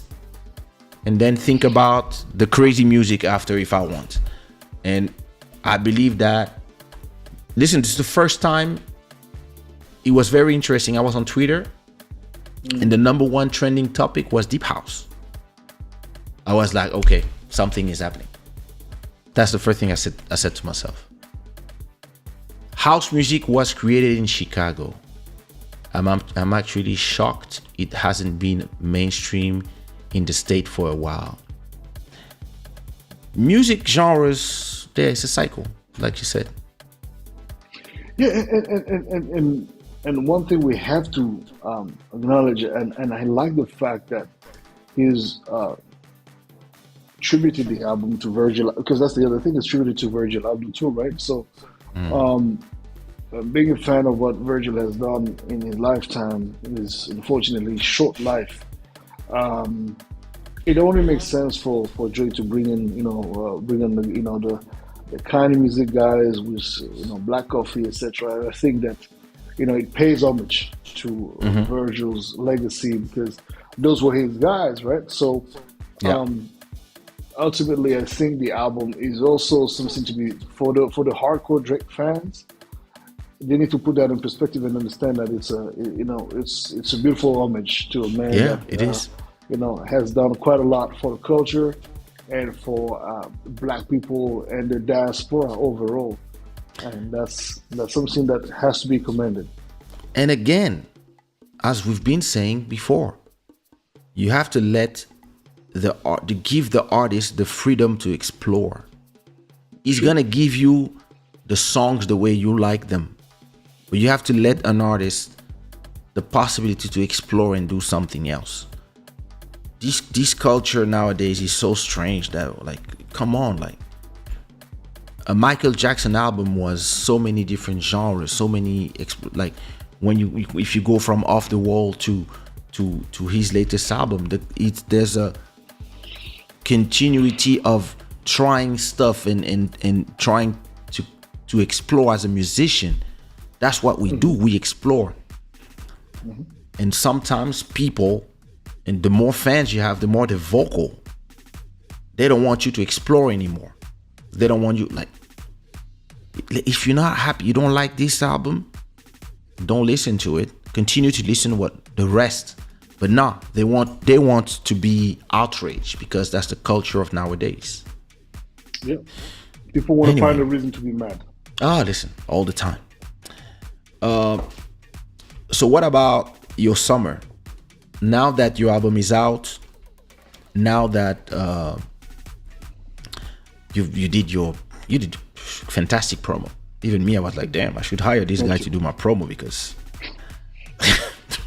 it's like, yo, this guy is going interviews, TV station, etc. Yeah. What is next for this summer for you? More promo, more TV interviews, more radio, more media presence for sure. I'm gonna bring this album to the Grammys, and work as much as I can, and working on new music remixes. As you just stated, August you're gonna have new music coming out. I got new music coming out this Friday. Actually, I released the album and I got new music coming out this Friday. So, we never stop. We never stop. And I think that this summer is gonna be busy, but more so towards the end of the year, things are gonna get very, very heated. And 2023, God willing, is gonna be another great one. There's gonna be again, we never stop, man. So I guess as redundant as it sounds, we're just gonna be at it in the studio and on stage, trying to make it to as many people as we can around the world. Do you already have a song that the streams are telling you this is the song that I should shoot a video, or this is a song that might be because you have the stream hit, you have the dance floor hit, but do you have like a song that people are telling you, yo, this is the song we play in the clubs? And do you have another song that you can see from the numbers? Yeah, that's the song. Right off the back like this, I haven't checked recently. I've just not wanted to check yet because I don't want to be, but I'm going to check most likely, after the show, certainly, because I can't look at this while I'm talking to you. But I think there's a couple of tracks, but one that's been really being used a lot in Instagram posts, etc., is Finesse Me with Raheem Devon. This track has been used because remember, this album comes in at a very interesting time because Diddy just released a joint that's a bit Afrobeat like with this R&B vibe. Tank just released an album, R&B money, whatever. So this song with Raheem Devon comes in also at the right time musically. So I think that might help. There's also the song with Melissa Fortes from Rotterdam called Sarah. I love this one. Yeah, and that's also gaining some streams, it seems. But definitely there's a couple of tunes that are standing out. But my idea when it comes to that is to try to shoot as many videos for the album as possible. And even go experimenting as well, and maybe doing stop motions, whatever the case might be for different songs. But, doing as many visuals as possible. Can you tell us where you get your inspiration from for your dance moves? Voilà les gars qui me regardaient les boulards des garçons. Voilà. C'est une fausse calme, cette petite. Ah, tu es turbulente, hein? Tu es très très turbulente. My inspiration definitely. Peut-être elle te regarde avec les libelles et mousseloulous comme ça. Ah oui, Boddhi. Les mousseloulous, caresse, sucre de miel. Sucre de miel, sucre. No, my inspiration comes from my dad, man. My dad's moves were just impeccable, and he had this sense of groove. So I think I'm emulating that. But again, I'm a big boy, so there's always gonna be, la danse des bris aussi. Donc il y a un côté aussi. Ivory Coast is there, so I'm moving. Again, I'm moving. I'm keeping my Nushi vibe. Les gros bras. Donc voilà. Donc yes, you must understand.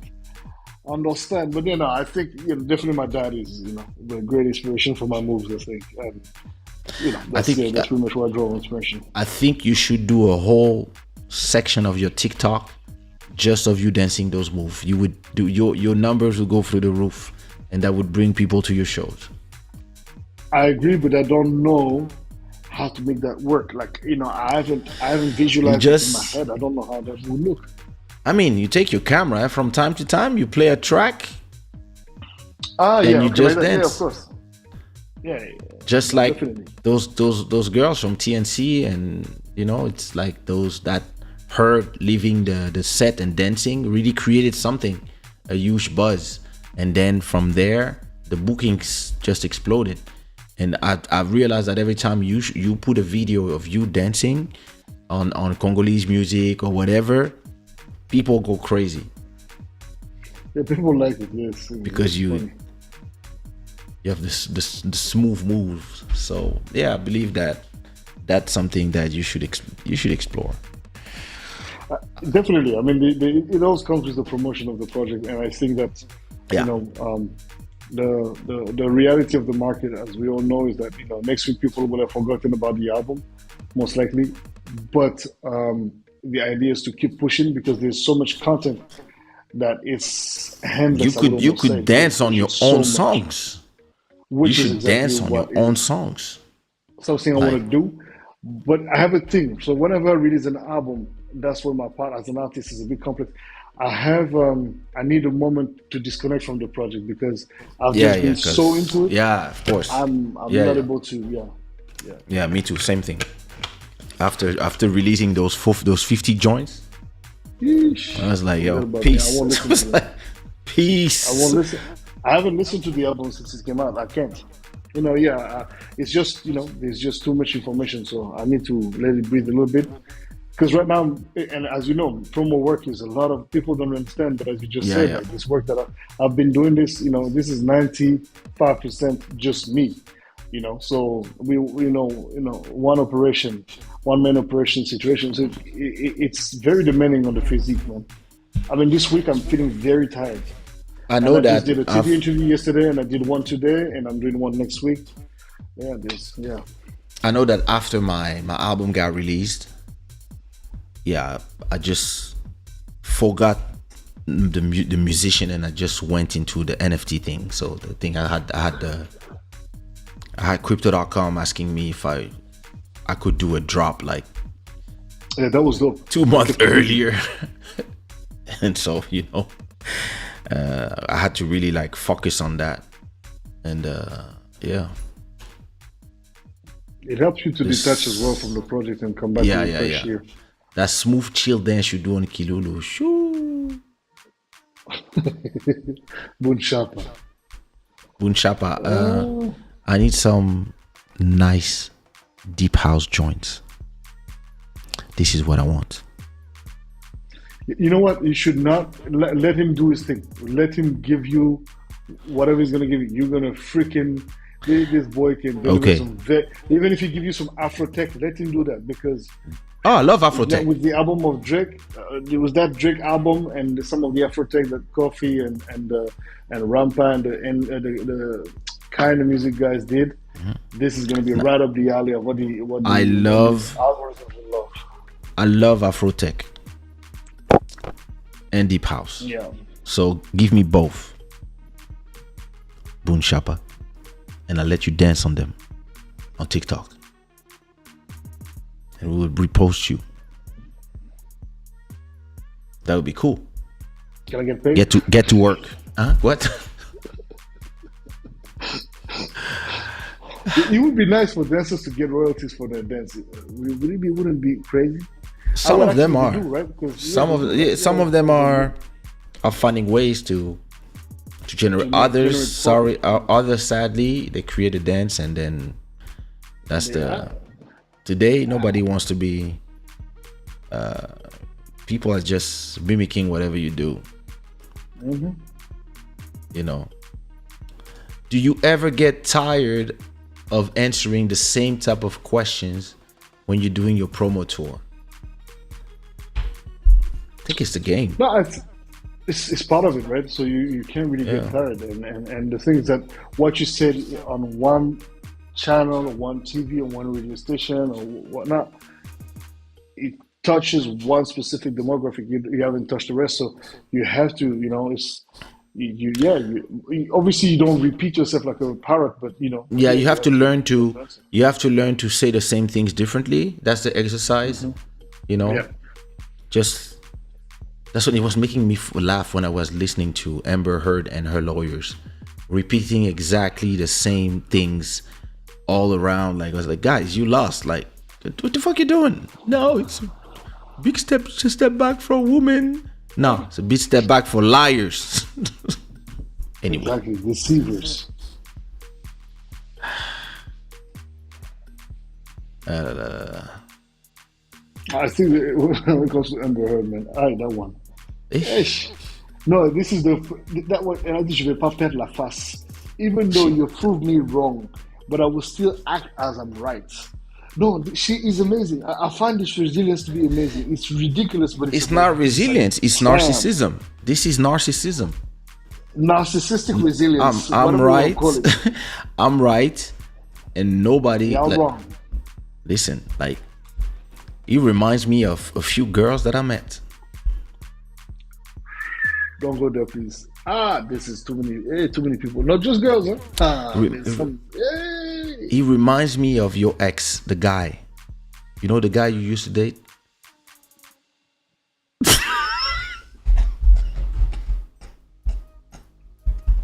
It reminds me of that girl. I'm joking. It reminds me of that girl. There was this girl that sent me a friend email just because she had a problem with you. I cannot forget that girl. Somebody didn't even fuck. Somebody didn't even do nothing with. We didn't even see her. We didn't even see her for real. Never. Oh my God. Oh Lord. But this is the thing. Like, who? Jussie Smollett is doing interview as well. Oh my God. What is Jussie Smollett doing? He's doing interview as well. Yeah. All the liars are gonna be like, oh, we can do interviews even after lying. Let's go. So I've never been understood. Yeah, whatever. But this society has become a society of bigotry, lies, and deception. It's appalling to see how much people are willing to just allow. Listen, did you see all the photos of this elevator? That girl brought everybody. Like Johnny Depp, like respect Johnny Depp. Going through some shit right now. What's going on now? I saw something that I didn't read it well, but because of that Amber Heard situation, now some other shit that popped up. Because of that baby situation or abortion, whatever. Yeah. Yeah, nobody knows who's the father of the baby.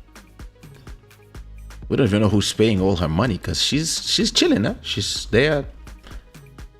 She doesn't care. I'm gonna tell you the truth about Amber Heard. The things that nobody's telling you, that you need to know, that guys like me know. The reason why she's gonna be fine, because I know the whole world is against her, and everybody's there. She should shut up. The reason why she doesn't care about what all of you think. She has a magic pussy.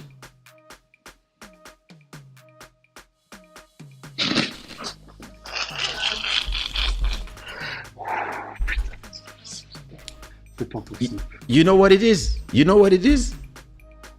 Those who get in, those who get in lose their mind. Yo, they lose their mind. This kind of poses have It's magic. That I don't know what it is. that nigga, Johnny Depp, put her sister, all her friends, her homies, everybody, free. House for free, everybody. There's a penthouse here, these, that. Listen, Magic P. Once you have the magic, listen, baby. listen. Elon Musk almost didn't went Lost his mind. to do the Cybertruck thing because he was in so much heartbreak. That, listen, she has a Magic P. Trust me, she doesn't care about you guys. You think she's gonna pay that money? Some nigga's gonna pay that money. Trust me. I'm lucky that she didn't meet you. What's with your phone now? Even the phone.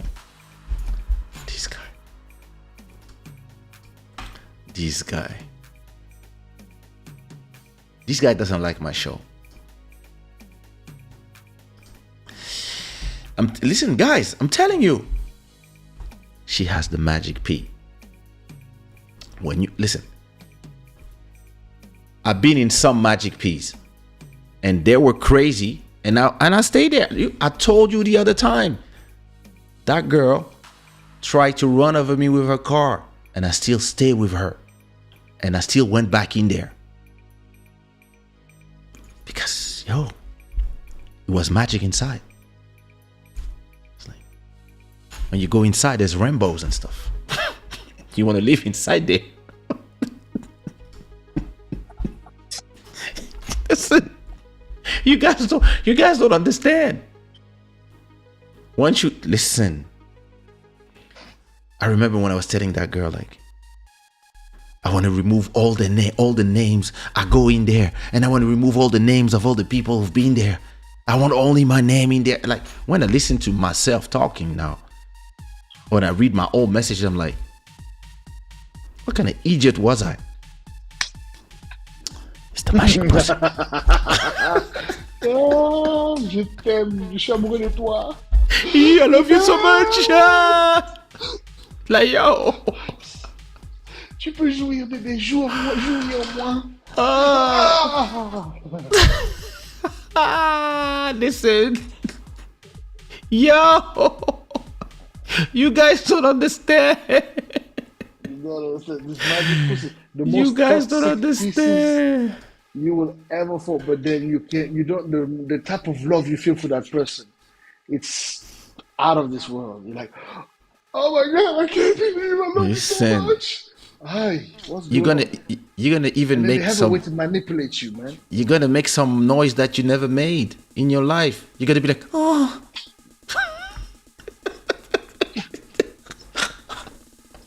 You must listen. You're gonna listen. Trisha is asking, how do we get the Magic P? Trisha, you have it or you don't have it? Like, you have it or you don't have it? What? You can be No, you have it or you don't have the it. magic P and still not necessarily be toxic, maybe. But the super magic P is toxic, for sure. The toxic one is the one that's very addictive. Stop lying to people. Every person. Come on. No. All of them, the Magic P's, they come with a special toxicity. So there must be some genetic things in there. No, She's for doing sure. witchcraft. No, this is definitely some. I mean, look. We know, guys like these- Master Electronic, we suffered. We know. Yeah. Why we choose this girl like this? We don't choose. Now listen, I'm gonna tell you one thing. I'm gonna tell you one thing. The last one I met, so that was 10 years ago. Interestingly, the first time I saw her, I was like, oh my God. I just said to myself, the next time I'm single, if I'm single, I want a girl like this. Like, oh my God. Like that's like the it's a level that I never reached, right? And then few months after I'm single, and I end up in her country, and yeah, all of a sudden, I'm in there, and I'm like, oh my God, I had the girl that I wanted. I'm like, and I'm looking at God. I'm like, you're listening to me. You're giving me what I want. This is it. And for a few months, it's amazing. You're like, oh my God, I'm never leaving this place. And then all of a sudden, there's flames everywhere. And the toxicity starts. and all of a sudden you're depressed. And you don't know how to leave. Very interesting ways, huh? Yeah, Voila. And they always. have a way to catch you. They tell you that you saved them. You know, They tell you that you saved them. There's a moment you like, they tell you. Sister Kiata said, Captain save a hole. Listen, you know, when you send a message, you just send a nice message, and the person tells you, "Oh my God, oh my God." It's like, what's going on? Nobody ever, nobody, my whole life, sent me a message like this. Nobody. You're like, what? What you mean nobody? Nobody ever sent me a message like this that long with so many things. The thing you say to me, nobody talked to me this way ever. And you're like, oh my God, I'm a hero. Da-da, you fly, you have your cape. Da-da-da-da. Oh my God, I can't wait to see you every day. I count the days, you know. I have to tell you a secret. I count the days. I'm seeing you in exactly 53 days. This is so long. And then she counts every day. 52, 51. I can't believe I'm going to see you in 50 days. And yeah. Bro, you gotta, you know, this is giving some very ugly memories, man. Because I had to go to Africa, people, go back to the village, and go back inside the oil. Have the grandmas of the village cleanse me to be able to. Otherwise, you fucked, man. Bro. Yeah. Eh? The magic pea. No, that's it. No, the magic pea. No. No. And the things that, and the worst is that, and hey, no, man, that magic pea is gonna sometimes even turn you against your own people, you know. Now all of a sudden your friend will say something about it. You start and you hate your friends. Yeah. I don't like the way you gotta be criticizing us. You're jealous of us. Because that's what they do. They're just jealous of it, baby. There's only you and me against the world. You know, our love is so unique, nobody can understand it. And you believe it. And of course, because at that moment it feels so real. It's crazy. So supernatural.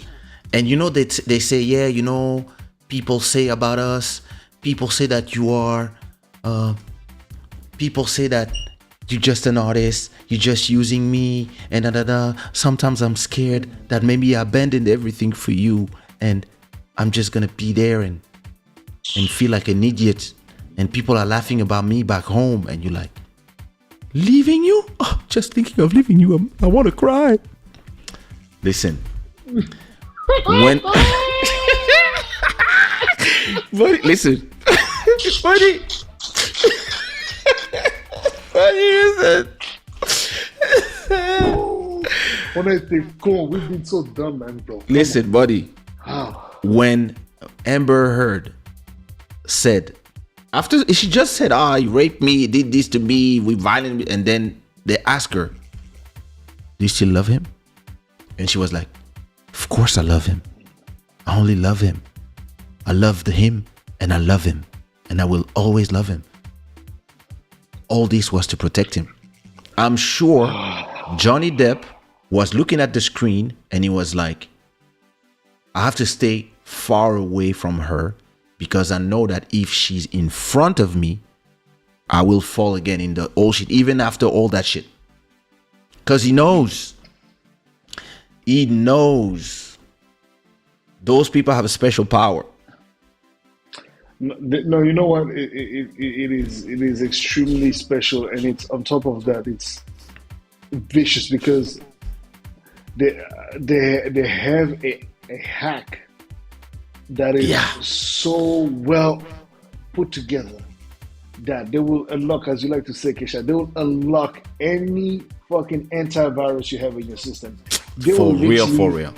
bring in all the Trojan, the whatever you call Oh, it. listen. It's gonna all enter one time. The By the flares. time you try to understand what's going on, your too whole late. system is fucked. The Because worst you're part not- you is don't you know understand it. what is what from what is where. The worst part is you know it deep down.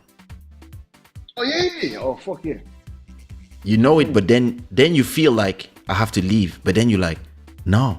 After all I put in there, I can't leave. So you stay another month. And now, And on top of that, and these ones they also allow us to get involved in your business. But so there's one thing, especially if they analyze that, they know that you're one of those guys that's very business oriented, and they start, especially if they want to start taking control over your shit. Now you have a problem, because now people that you will go with, all of a sudden you start having beef with for no fucking reasons. yeah. Oh, then this Because it's like everybody's against us, baby. I think they're trying to take advantage of you. You know that? for real. Huh? What? For Huh? real. What do you mean? Yeah, I saw the other day, this will say that I don't like my baby to be spoken of like that. You know what I mean? Oh! And if you're weak, If you're weak, Moshe. it's over. It's over. It's over. so you're going to choose them over me, your woman, your future mother of your kids? Hey. Donc now you have a problem. Now you're like, but no, baby, I'm not trying to choose them. So what is it? So what is it going to be then? No, man. No, wait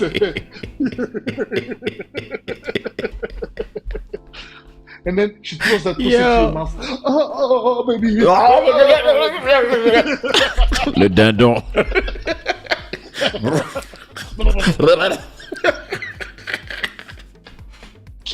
It's magic. You don't understand. You don't understand. You don't understand. Just the thought of leaving that person can put you in despair. It's magic. No. Yo. Despair, no. Yo. Nah, listen. No, I remember. Oh man, one of my.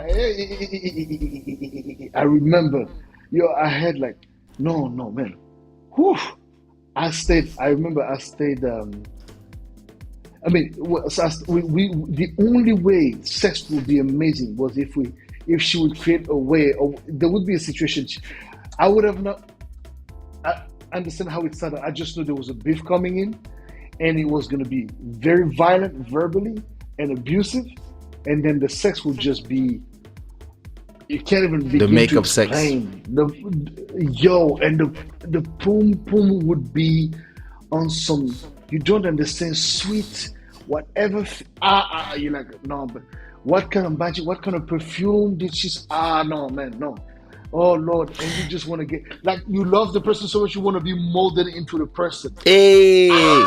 One day I remember one day I said, I think we are the two pieces of the same star that fell from the sky one day, and we finally found each other.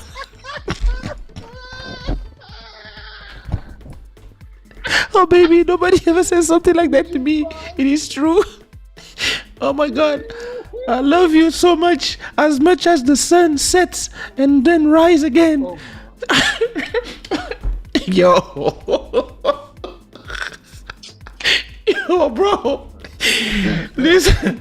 And there's something about the amplitude, because they create a fight that make you go down 2,000 levels down, and you mad, you like, and then after that they make you go back to zero, but you feel like you've went up 2,000 when you're just at zero.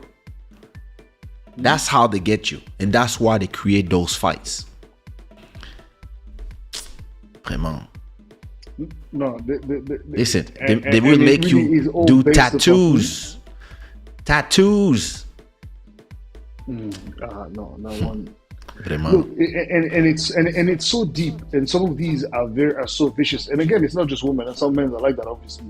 Oh, But, of course. Like we're talking here about these women, some of these women, because especially if you know your mommy's boy, No. you respect your parents. they're gonna go as far as making you feel like, you know what, and Listen. they even manage to fool your own fucking mother, who's Listen. like one of, they'll fool them. Yeah. It's They- like, listen. what? You fooled my mommy. When the person bro, you bring you're there a to master. you bring her to your house for the first time to meet your parents because the parents are in town. So your parents are in Paris. So yeah, you introduce without really saying who she is, but you just introduce. And then so you're in the living room, everybody's fine, somebody's cooking, whatever. And then when the food is ready, yeah, you're about to sit down and tell her to sit just for, to be served. And then she decides by herself to go to the kitchen to put everything on a platter and serve your dad. And your dad does,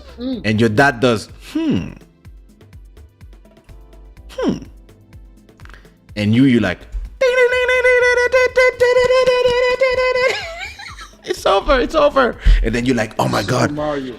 it feels like she was raised by us. She's like us. She's one of us. Oh my, and your mom is like, this one, my son, yo. And the problem is like once you know that all this was a lie, you cannot tell your parents because you're ashamed. So now you're lying to your parents. Gee. Nah, you guys don't know. You guys think you lived. Nah, you didn't live. You don't know. No, to a point, I remember me, I was almost going to commit suicide for that one. I had the knife about to cut my veins. That's how much despair I was in. Because she has managed to put the level of extreme mental abuse to where I didn't know how much more I needed to show my love. So I was like, since nothing is valuable, maybe me dying for you might show you. This is how deep, and you know what? My brother, my brother who passed away 20 plus years ago, my oldest brother, I literally heard his voice calling me. And it's like I woke up from the charm and I dropped the knife and I left the house that night. I left, I just packed my shit and I left. I remember a knife episode as well. Yeah, I remember. 10 years ago, I remember a knife episode as well where you kind of like, wait, what the fuck? And you know what saved me? It was not nobody coming from out there. It was just like, I got too much money to make. Nah. It's like, nah.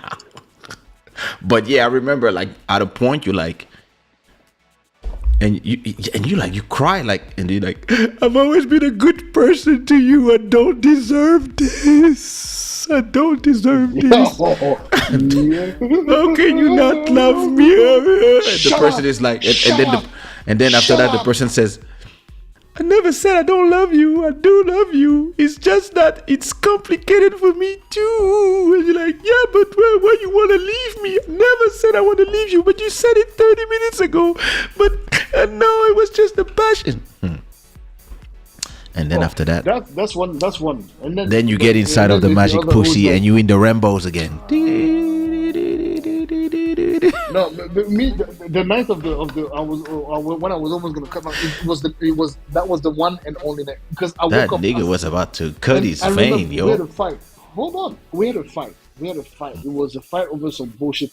So I had I was having I had these pictures of this girl on my computer, and she was like, "Oh, what is this? What are these pictures?" I was like, "It's a friend of mine." She, and yeah, we have friends that send us pictures, whatever. Salut. But it wasn't no boom, no nakedness. It was just like whatever.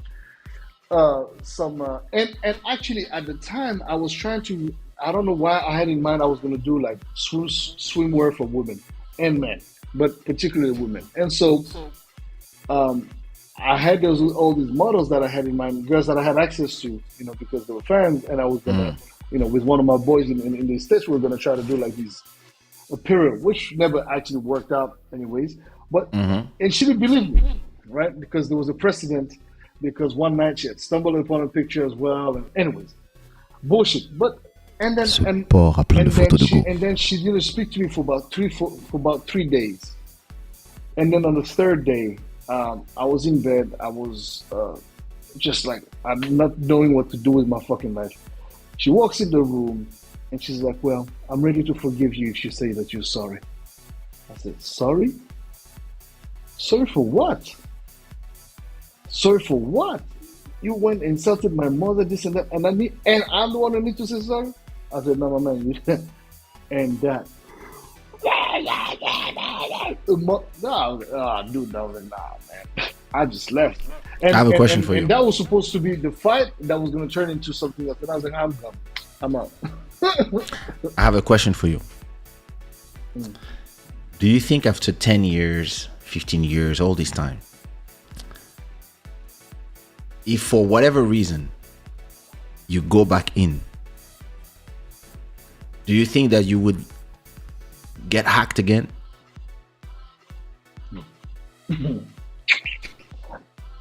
Why not? Punky, très puissant, très fort. Il n'y a rien à faire. I've been there, done that. C'est Dieu qui a peur, sinon il n'y a rien.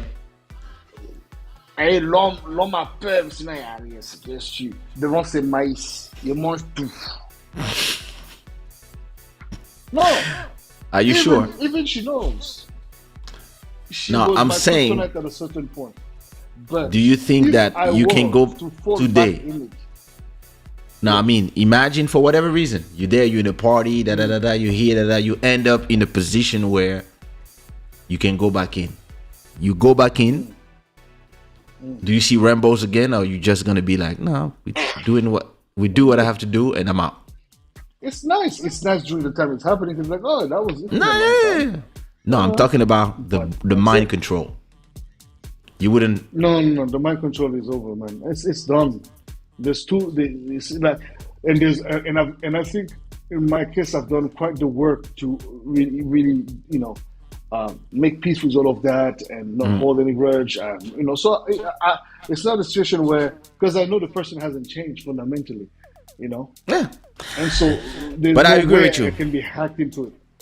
I completely agree with you. But I do give, not to cut you, Papa, but just Go to ahead. add, but I do believe that there's some people who are capable of actually becoming better versions of themselves by learning through their mistakes.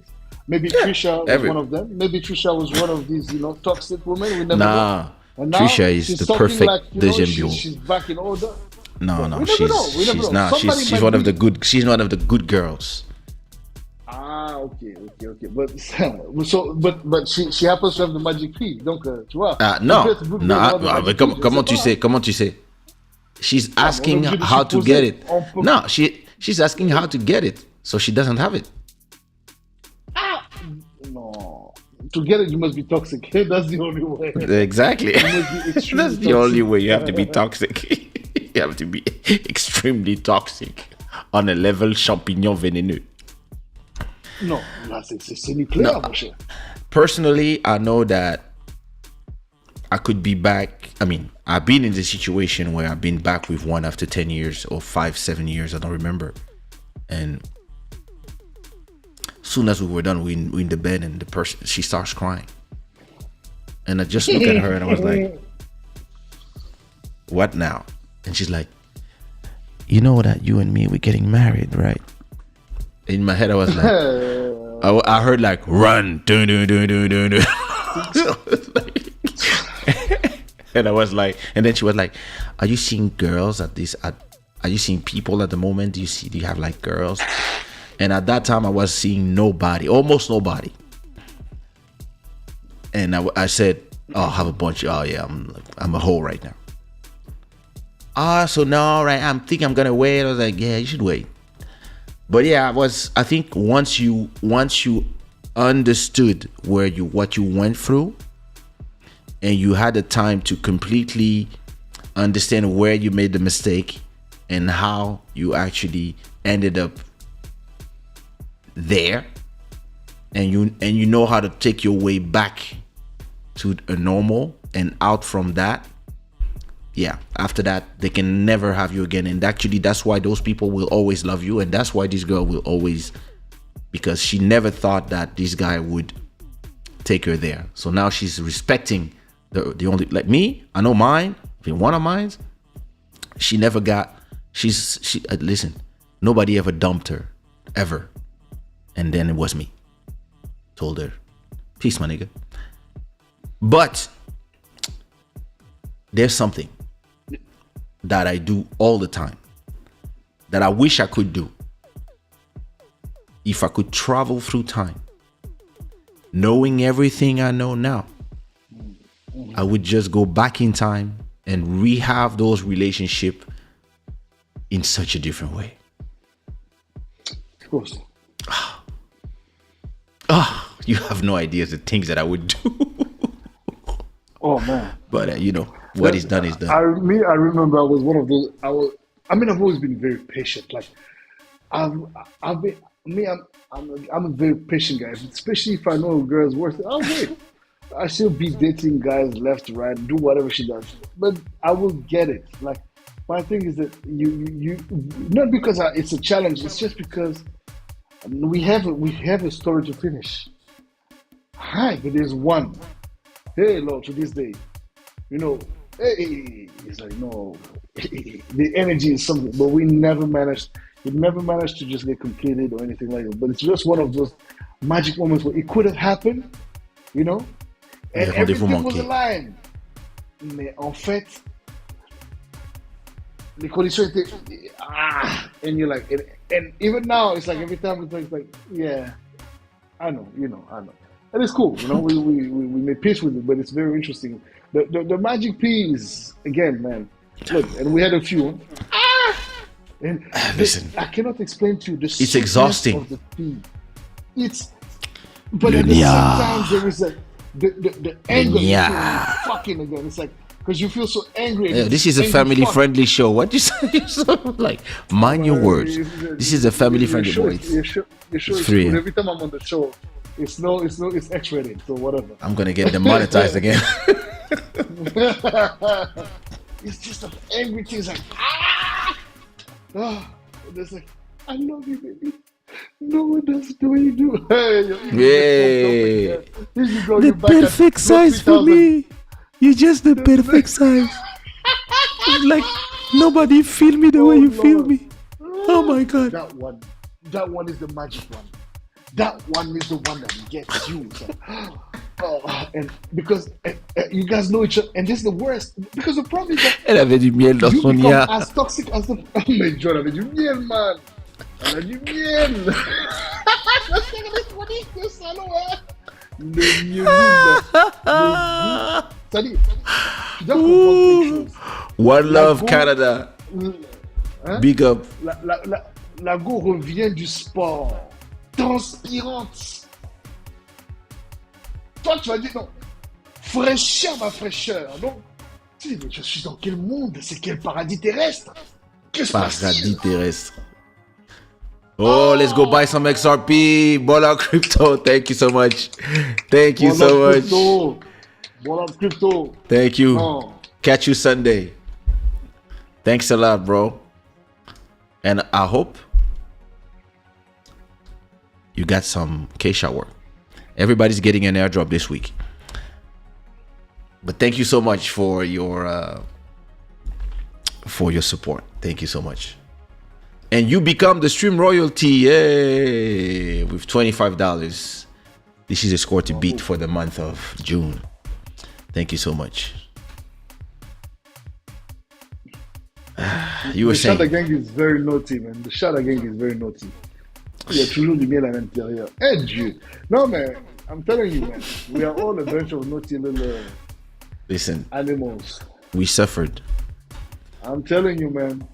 We suffered. No, look, bro. Papa, on a souffert there. No, we suffered. But one thing that I have to appreciate with you, the way you read now these things is that if somebody goes through this shit, you can tell right away. And the way you will describe how it will unfold, it's exactly how it's gonna happen. Yep. So if you deny, it's because you're being silly. But you will see for yourself the description, and you're like, et tu dis, tu vois, ça s'est passé. Maintenant, regarde ce qu'il va faire. Et c'est exactement comme ça. Tu dis, mais c'est pas possible. Listen, I learn like a computer. I cannot be in one situation two times. Voilà. Like me, once I'm in the situation once, you're not finding me there again. Because I know I can see them from the distance now. And did you notice one of their tricks is the following? And especially if they start acting a certain way tu commences à gazer. Oh, one of the tricks is that I'm not like any of your other girls. You should take some time and understand. Give me a chance. I want to show you. I want to prove you. And they have a way to talk you into that nonsense. I believe that for them, this is the mission for them. I believe that for them, this is what is exciting too. And I do believe with now a lot of experience from that is that those people are not bad. I believe that when they say some things, they really believe it. It's just that an hour later, they forgot everything they said. But they really believe it on the moment. And then after that, an hour later or 3 days later, when you remind them what they said, they kind of, oh shit, I said that. And now they're trying to make it for what, and then whenever they know they're gonna lose you, that's when they're gonna say the most craziest thing. And listen, I mean, no disrespect for the person I was before. He was really such a great person, but damn, you saved me. Hey. Then you see your wings. You look at yourself in the mirror, naked. You see the wings. You're like, You talk to your dick. You're like, well done, bro. Well done, bro.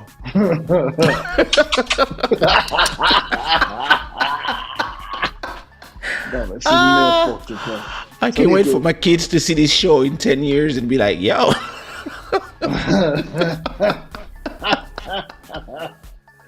No, man, come on, bro. I mean, look, I really have to say that you would want anyone you love not to go through this shit, but I guess it's necessary. The problem is that not everybody has the strength.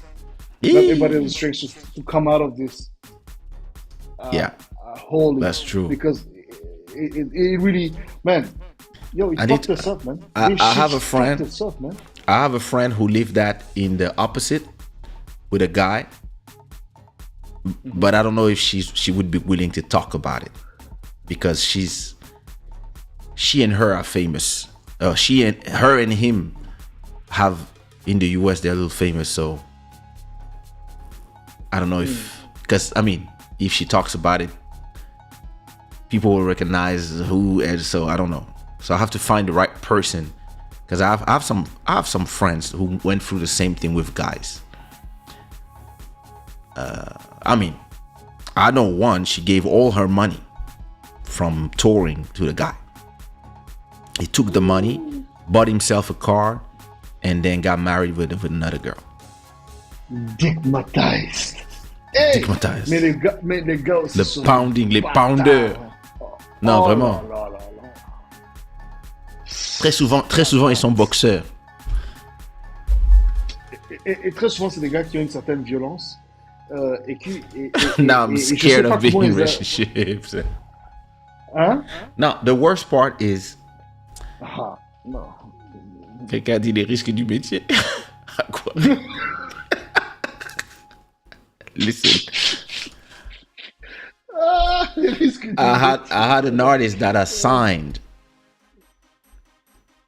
and she just left the label for this guy who had nothing to promise. You're saying too much, Kay. You're saying too much. You're saying too much already.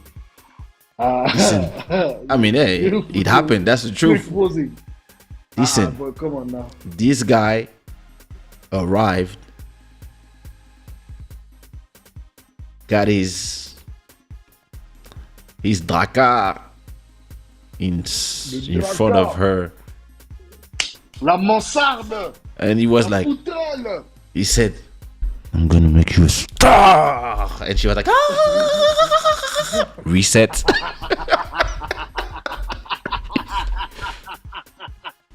And she called me. She was like, I cannot work with you anymore. Like, yo.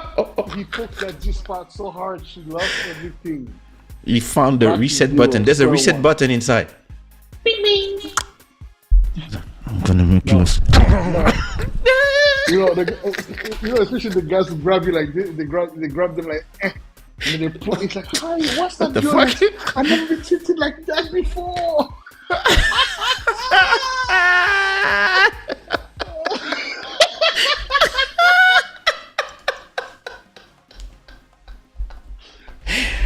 Oh my god.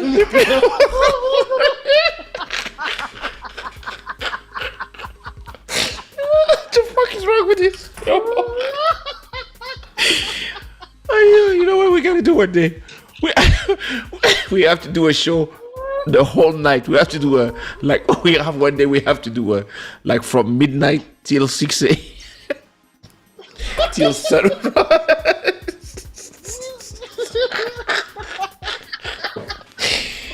Oh shit. Oh my god. Yeah. Oh là là là là. Oh my god. Non, vraiment. Mais qu'est-ce qui se passe? Pourquoi tu aimes la violence? Je savais pas que je ne connaissais pas ce genre de choses, mais moi c'est qu'il m'a fait. Je trouve mais qu'est-ce qui se passe? Oh. Now the girls are addicted to violence. You couldn't be on some regular shit. No, you need now. No.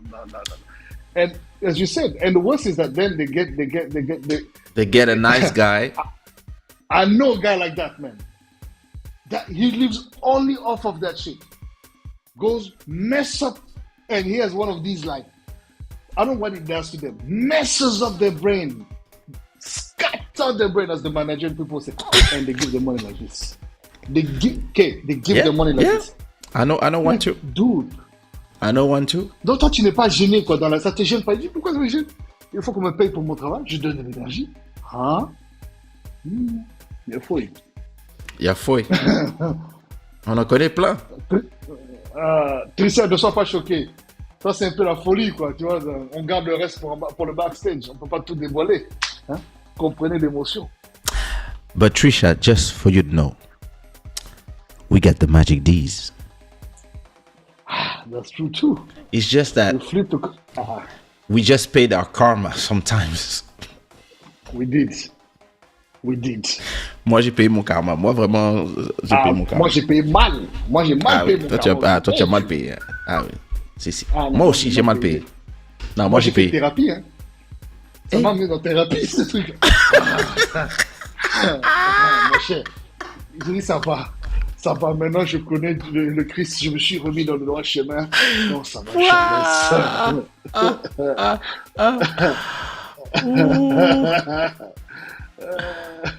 Oh my god, no one touched me like this or rocked me like this before. One yelled at me. And I never came back to her again. You didn't leave yet. It's coming. Oh my god. Non, c'est pas facile, hein. C'est pas facile. Oh my god. I'm exhausted. Affaire de Nia. Affaire de Nia. Anyways, all that to talk about manifestation. You see, these are some of the big. It's a great album. Behind our music. It's a great That's album. True. And it really is this. Because some of these conversations that we're talking about, not what we're talking about, we talk about this with Scale all the time. And after that, we start making songs about this shit. Yep. You know, so it's interesting. We do. No. Les femmes, vraiment. Anyway. Do you know that my song Question My Heart was written for Psycho, one of the Psychos? Just for you to know. The amount of music that was written that I wrote for woman that broke my heart or whatever. Something else, man. Vraiment. Le Katanga. Mais, anyway. En tout cas. Bon, je pense que I think we've done the rounds, hein? I think we've yeah. I think we did our 3 hours. 2 or 3 hours. We did 3 hours. We did 3 hours. Everybody, thanks for joining us.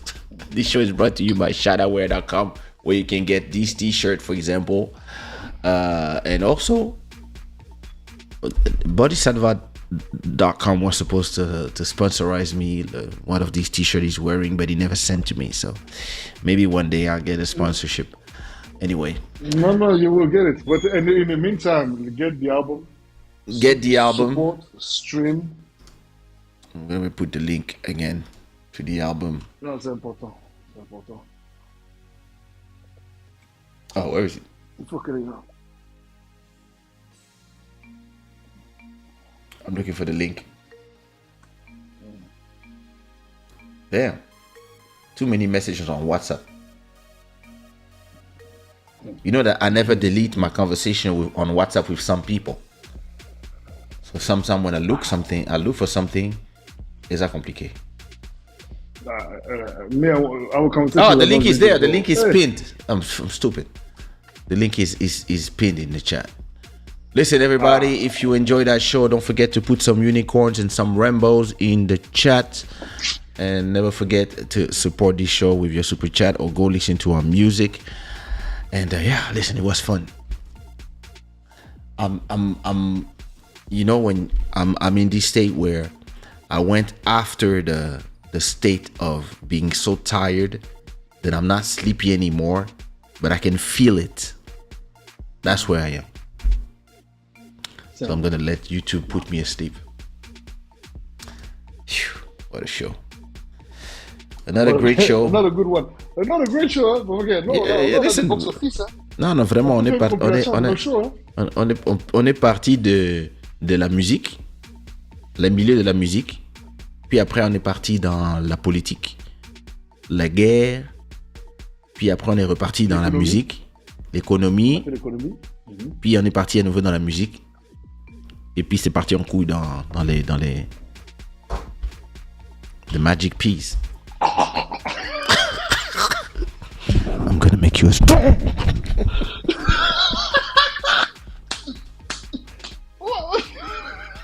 I love you.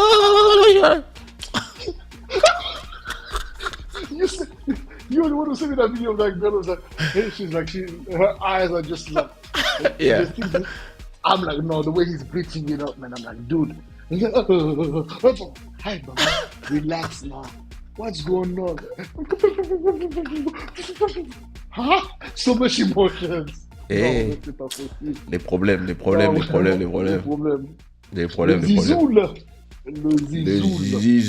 Zizoulik. Ah, my bro. Talk to you tomorrow. Shada gang. Yes. It's been a pleasure. And sorry again for the breakups in the beginning with my image. I apologize to the club, Shada. Internet du village. No, soon. We're gonna replace the whole thing and have full on operation. For real. All right, bro. Bless. Always a pleasure. Peace. Peace. This show. Il avait pas fini de parler. Tu as dit always. J'ai dit au revoir. Ah, Always. Au revoir. Au revoir. Au revoir. Peace, bro. As you know, this show is brought to you by Shada, where the gods of good fortune. Thanks everybody for tuning in, and I will see you again Sunday. I'm leaving you with a track called Afro Trapzer.